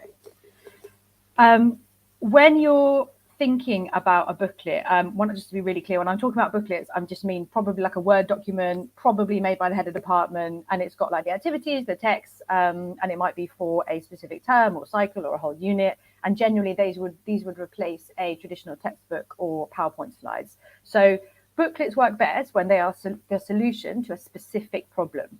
They take an absolutely enormous amount of time to do, and they're really hard to implement really well.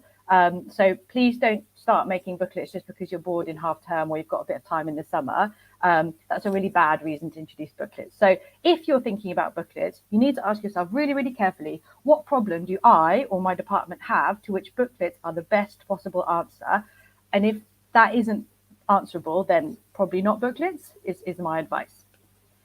So as I mentioned, I see lots and lots of different booklets in my role, and unfortunately, they aren't all great. When I encounter these not so great booklets, I feel quite sad, because obviously the teacher or the head of department has put an enormous amount of their free time into making them in really good faith, but ultimately that time has been wasted. So I'm going to start with the really bad, and I have also done some of these, so please don't please don't think that I'm kind of just being horrible about people. The worst possible iteration of a booklet, and probably one that I see relatively often, is where someone has spent hours of their free time snipping, using the snipping tool, everyone's favorite little thing there, to snip activities from like a digital textbook or a past paper onto a new document. So they already exist and they've just been made into a new document. I think the only problem that this might be addressing is a printing problem, so kids that lose stuff. But the children that lose a sheet of paper are also going to be the children that lose a stapled booklet. And printing a stapled booklet takes much longer than printing a sheet. So it's not really the answer that you might be hoping for. I would argue and have seen in my experience that these booklets have zero impact on outcomes, and really zero impact on printing, but they have an absolutely enormous negative impact on staff well-being, who are having to make them, print them, check them, all of that stuff is just enormous. So I think it would also worry me that the message that we're sending about our subject is that it's a few snipped bits from a book. Like, that isn't what our subject is, I don't think. So the next baddest is standalone topic booklets. So again, it's quite common. And I think the problem with these, when they're done badly, so obviously these could be done really well, but when these are done badly, is that there isn't really any linking between the topics. So they end up being kind of standalone. This is this, this is that. And then the vocabulary, the grammar, the key structures aren't really being recycled properly or in a strategic way across the booklet. So there's no kind of long-term curriculum vision. This is family and friends. And again, I think that sends a really strange message about our subject, because we know that the topics aren't just independent from each other. And then the last one is more common at Key Stage 4-5, and it isn't actually awful. I'm just being a bit unnecessarily controversial. But exam skills booklets. So obviously we know that the 4 exam skills don't stand alone from the vocabulary or from each other. And I think it is useful at times to give them, like, here are some writing questions. But I think, I mean, I've done that myself. But I think, again, we need to think carefully about the message that we're sending to pupils. If we're saying, oh, don't panic, we've got plenty of time, but after Christmas, we suddenly go, here's a load of revision booklets, go, go, go, go, go, which is also going to be happening in all their other subjects. So we need to think carefully about actions versus words. And I think ideally all of the exam practice is much better and much more purposeful if it's folded into the curriculum and planned into that curriculum, rather than like, oh my gosh, we've got 6 weeks, here we go, panic, panic, panic, and you end up with loads of marking. So again, thinking about that workload point there. So in all of these cases, the focus has been on the booklet itself. The booklet has come first and it's come last. And in reality, the booklet is the final part of a very long journey of curriculum design and planning. So if you want to introduce booklets, the first thing you do isn't create a booklet. So now we're going to talk about nice things. So luckily, the vast majority of booklets that I see are really good and work really well and are being implemented well. And I've basically just stolen all of those ideas to share with you and to share with our trust. So they are best, as I said before, when they are the real solution to a real problem. And they must be underpinned by a really solid curriculum that's been backwards planned from success at A-level. So I would say A-level rather than GCSE, because even if your school doesn't have sixth form and your children probably aren't going to take A-level, if you know that your pupils are being set up for success at A-level, then GCSE is going to be super easy for them. So a really simple way to kind of think about that is, for example, when you're teaching essays, so when you're teaching a writing task or using a writing model, include a couple of those essay phrases that work really well at A-level. So en guise de conclusion, they can use it, it makes perfect sense. And I think it also kind of narrows the kind of yawning chasm between what they're doing in Year 8 history, which is discussing really interesting, intricate ideas, and what they might be doing in Year 8 Spanish, I've got a purple dog, which is just rubbish, isn't it? So thinking about how to kind of upgrade the language a little bit and get it more A-level-tastic. Booklets are most successful when they are adapted to a departmental culture of excellent languages pedagogy, whatever that may be. It doesn't matter if you're doing EPI or parallel text, doesn't really matter.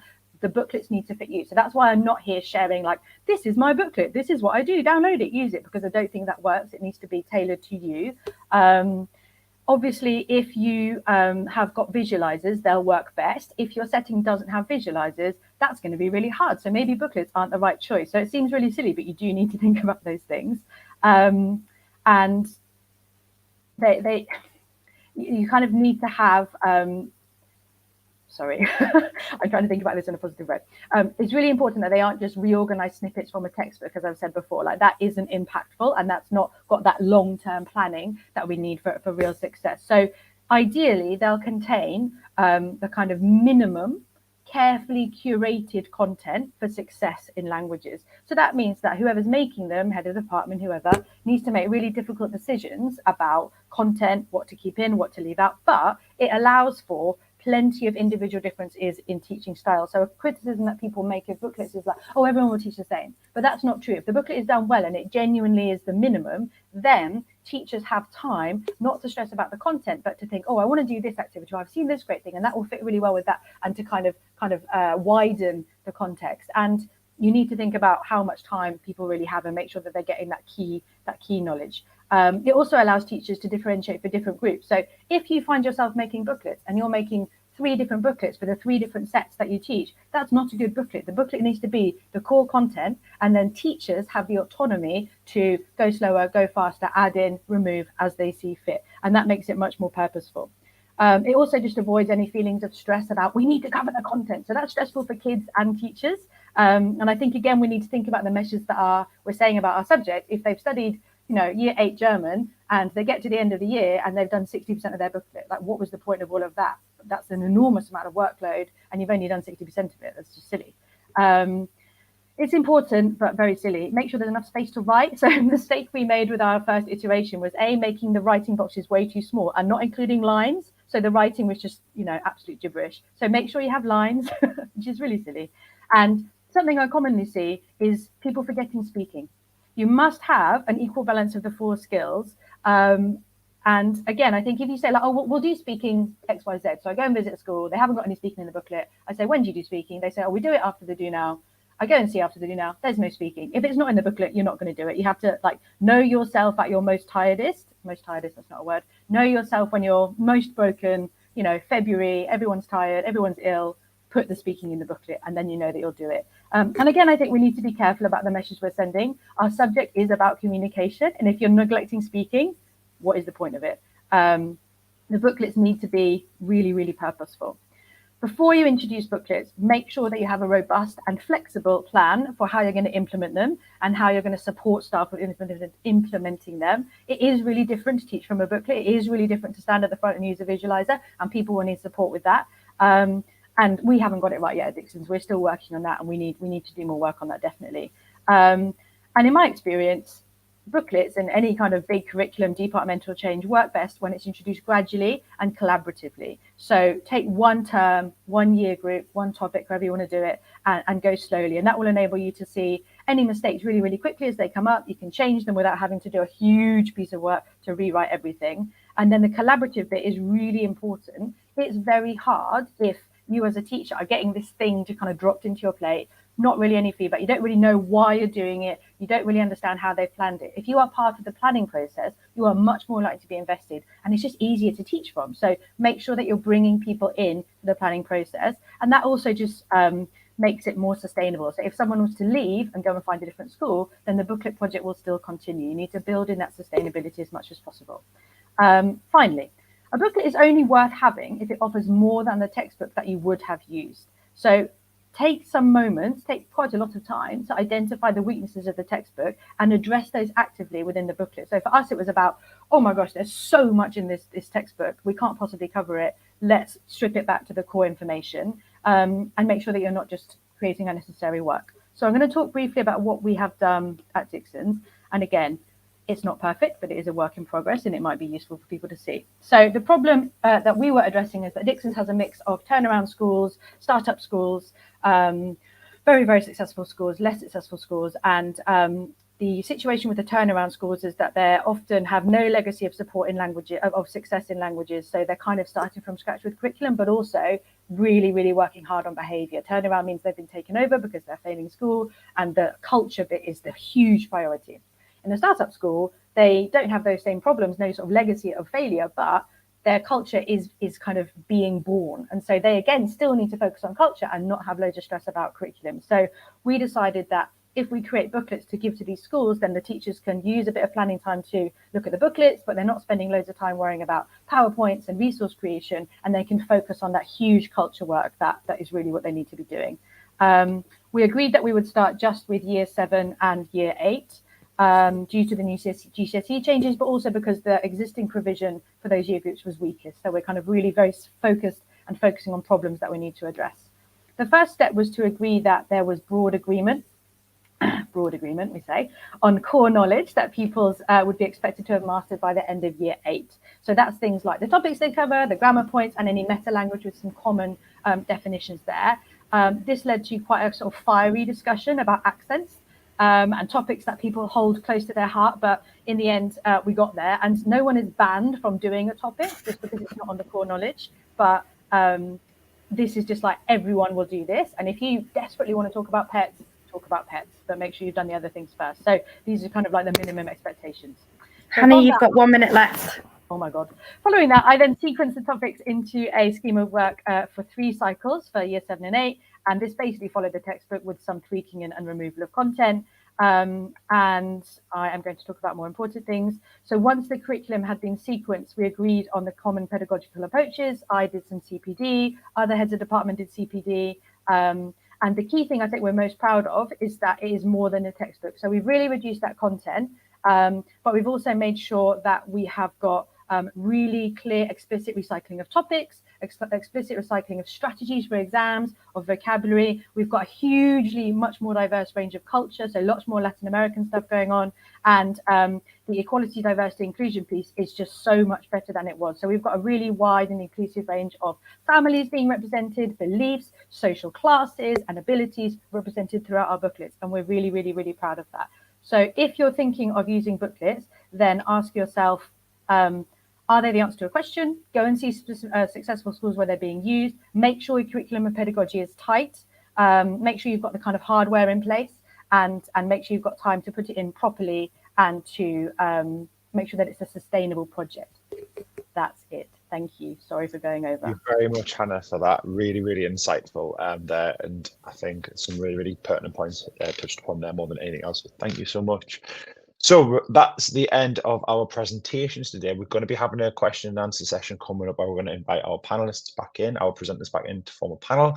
However, myself, Esmeralda, and Hannah, we're really, really delighted to announce our next Teachmeet MFL Icons event. It will be on the 7th of October, and it will be an in-person event taking place in Manchester up north.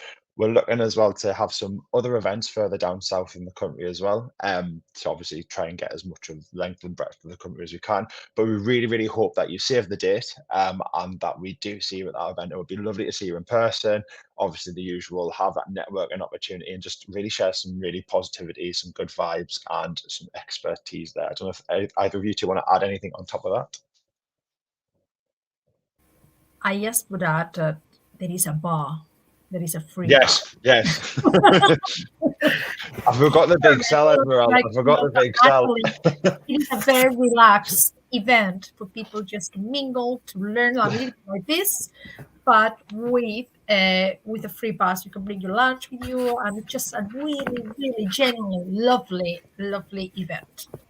Yeah, the last one we had, I think it was just such a lovely day. We've had several presenters. Hannah was there, Steph was there. A few of the presenters we've had on the day. Yes, it was lovely to see those people there, and we do want to obviously widen it out. So please do send it to colleagues past that date on 7th of October, and we really, really do hope to see you in Manchester. So it's free and free, free bar.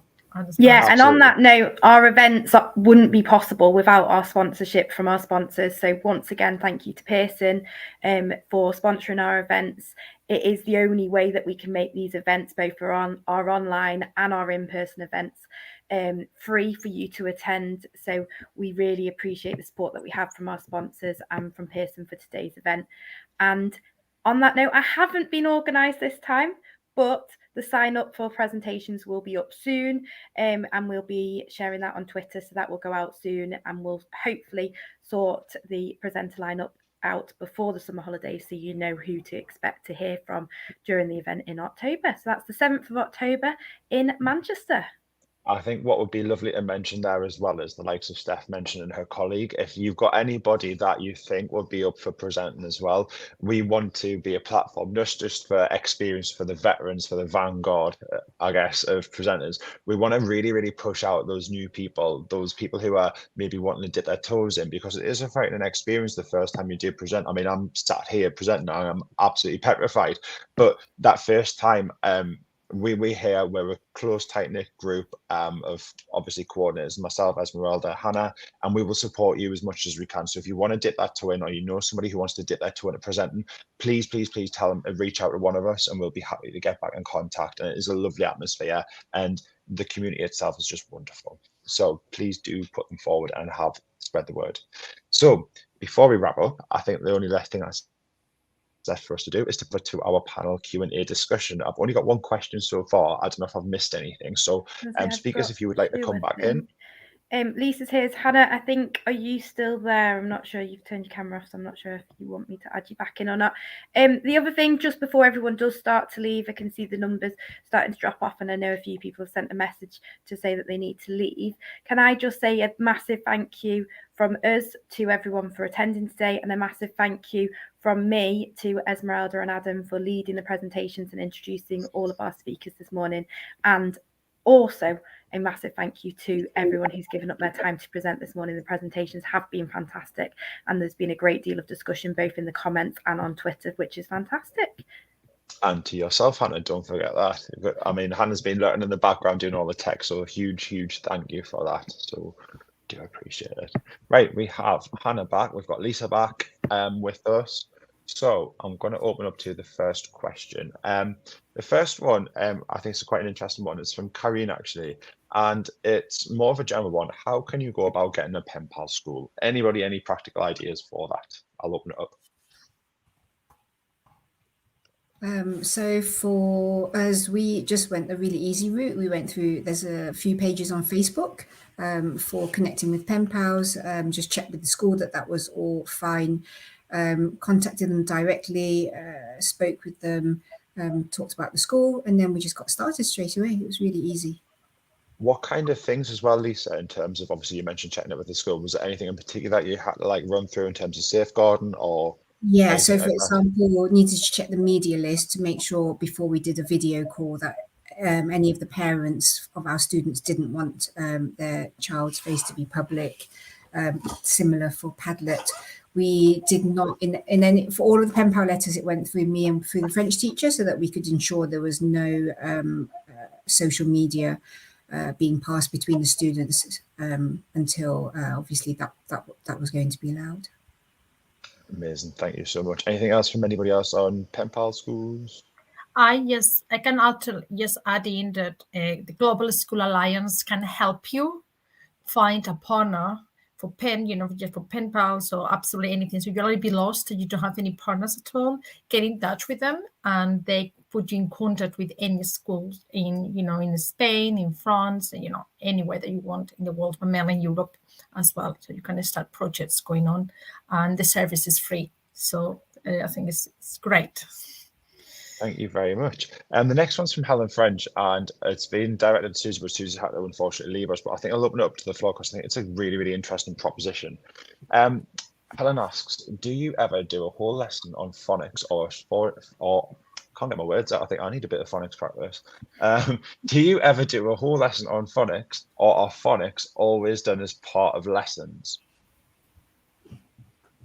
It's a very interesting question, isn't it? That is like a really, I do have to know. I do have my opinion, but share it.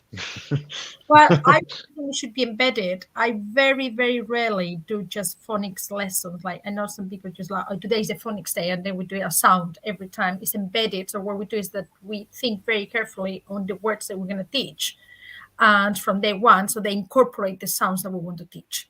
So it's all embedded in the topic. So it's part of the modeling stage, it's part of when you introduce the language. And then, of course, we make up, we talk about the sound, but it's not just like done in isolation. It's done together with everything that we do in the classroom. And I found that that's the best way that actually embeds to the students. But this is just my experience. I'm sure I would love to hear, what other people do.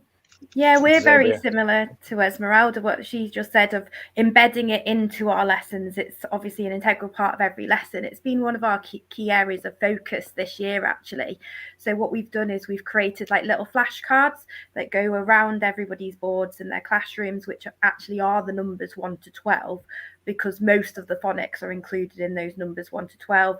And those that aren't key phonics, but aren't included in those numbers 1 to 12 are then we've got a little phrase underneath that helps us introduce those. So what we do is we've got a key phonics focus every lesson, and then as we introduce those and we go through those phonics, we will say to pupils, think about how you pronounce this number, how do we pronounce that phonic in that number, so how would you transfer that knowledge to that specific bit of vocabulary. We've also had a focus this year on oracy, so in terms of that, of say it again better and using that phrasing with the pupils. So rather than us telling the pupils how to pronounce those key phonics, to then say to them, oh, we know that's a key phonic, we know how to pronounce it in this circumstance, so how would we say that again better, and getting them to rephrase that.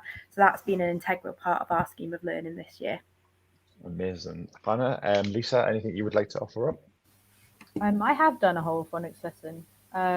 When I was at Reach in Feltham, we were using parallel texts, and obviously it kind of comes up through the text. And I think it worked really well with like day 1 of year 7 to have a like I don't know, bonjour, je m'appelle, whatever, and just get them really confident on pronouncing those sounds. So that it was a whole lesson on phonics, but it's not like an isolated phoneme on the board. It's part of a text, and therefore it was about, there was like reading, listening, speak, like everything in that lesson. But if you're thinking about what the objective is, it is phonics. So I've done it like that, but more as a kind of intro, and just to get them really hyped up and feeling, and like speaking from lesson 1 and feeling really like, oh my god, I can do a French accent, this is amazing, and they do, and it's really lovely. So it worked well with little ones, and I've done that as like a taster for your incoming year 6s as well, which is quite nice. But obviously that's a much shorter lesson time, so I think there's nothing to stop you, but maybe as part of a bigger picture. Amazing. Lisa, what's Same your... for us. I've yet to do a whole lesson on it. What we're doing is we're completely revamping our Key Stage 3 scheme of work, going by to follow the new GCSE, and according to the words that we put in each lesson, we're putting in phonics as well in every lesson, but it's not a whole lesson on it.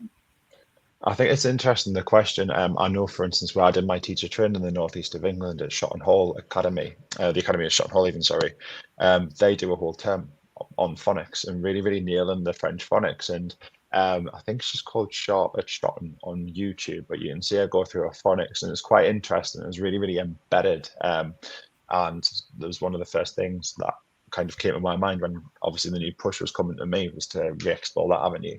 Another thing I had the opportunity to do was visit our primary schools with our head not too long ago to look at Key Stage 1 phonics in English and how they did it, and breaking the sounds down, then blending them together. And it was really, really insightful. And to look at what I had planned, what I had thought for our team, and how we could, and it just really compounded that actually the scheme that they're following, that's been Ofsteded and been shown to work, and Ofsted rated very, very highly, was almost the same as what I'd planned myself without knowing. So it was really, really insightful to know that. I think what's also important is talking about the GCSE reforms, and obviously, Lisa, you've mentioned obviously you're reviewing your Key Stage 3 curriculum as well.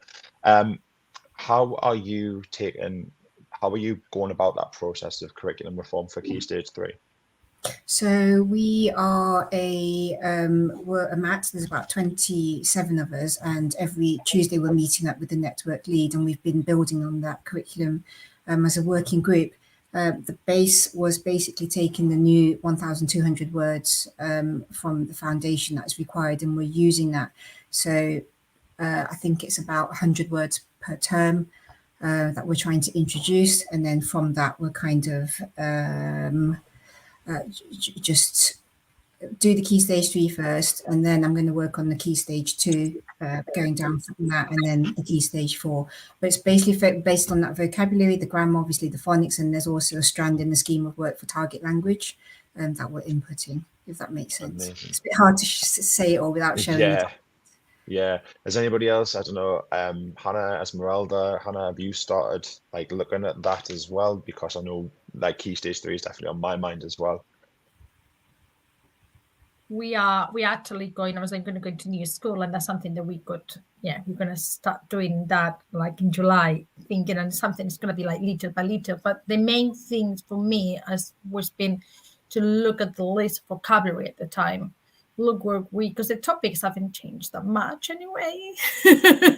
And then look at basically what we already do, what is things we normally taught, and then just to make sure that those particular words or that actually that I wasn't that familiar with, they're basically introduced. That's the thing. I don't think there should be, this is my opinion, should be much more than that. And then obviously there's a lot of things, a huge focus on reading aloud, because obviously it will be part of the exam, and that should be obviously taken into account in the things that we do in the lessons. And I want to believe that a lot of people do already dictations, and a lot of people do a lot of reading aloud. So it's basically making it a little bit highlighting things. I think that's language teachers we've been doing for a longer time, really. So I don't feel scared about it as I did at the beginning. At the beginning was, oh my God, new GCSE, and then I looked at it, actually, is that different?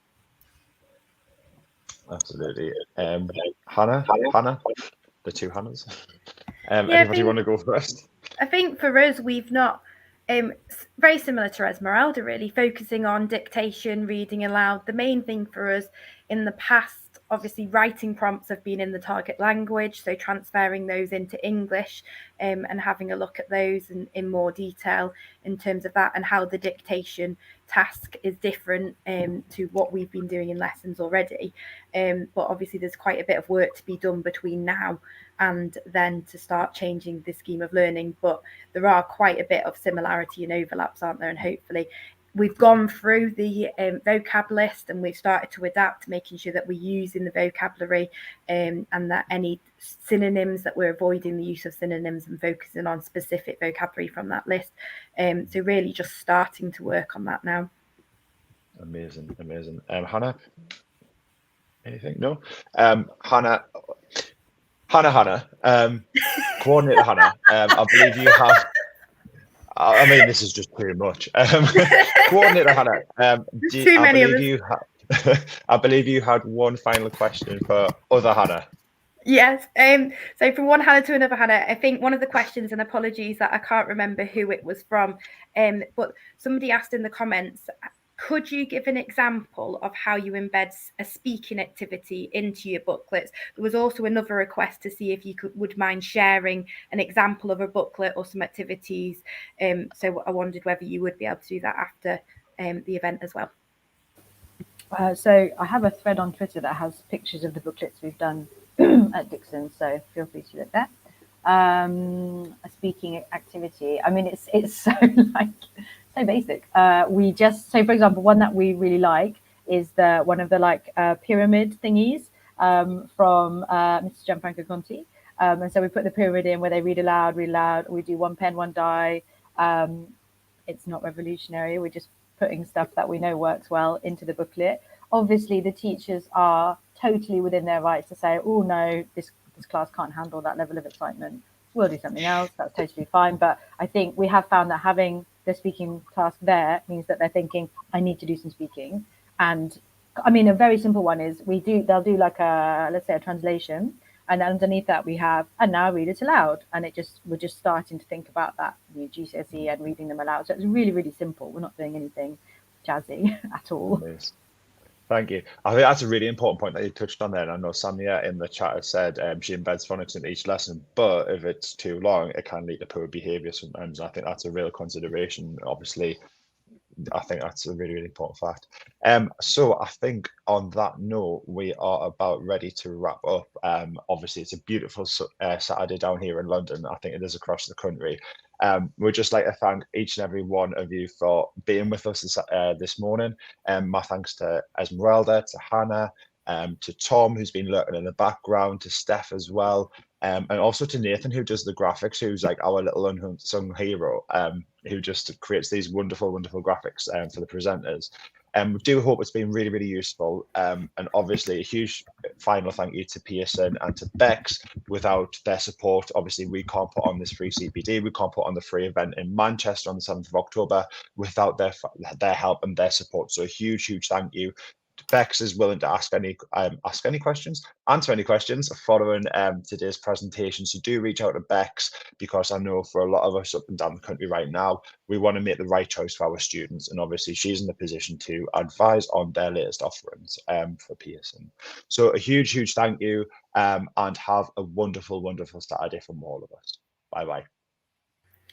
Thanks, everyone. I've just had a comment in the chat to say about presentations. A PDF of all presentations will be added onto the TES page shortly.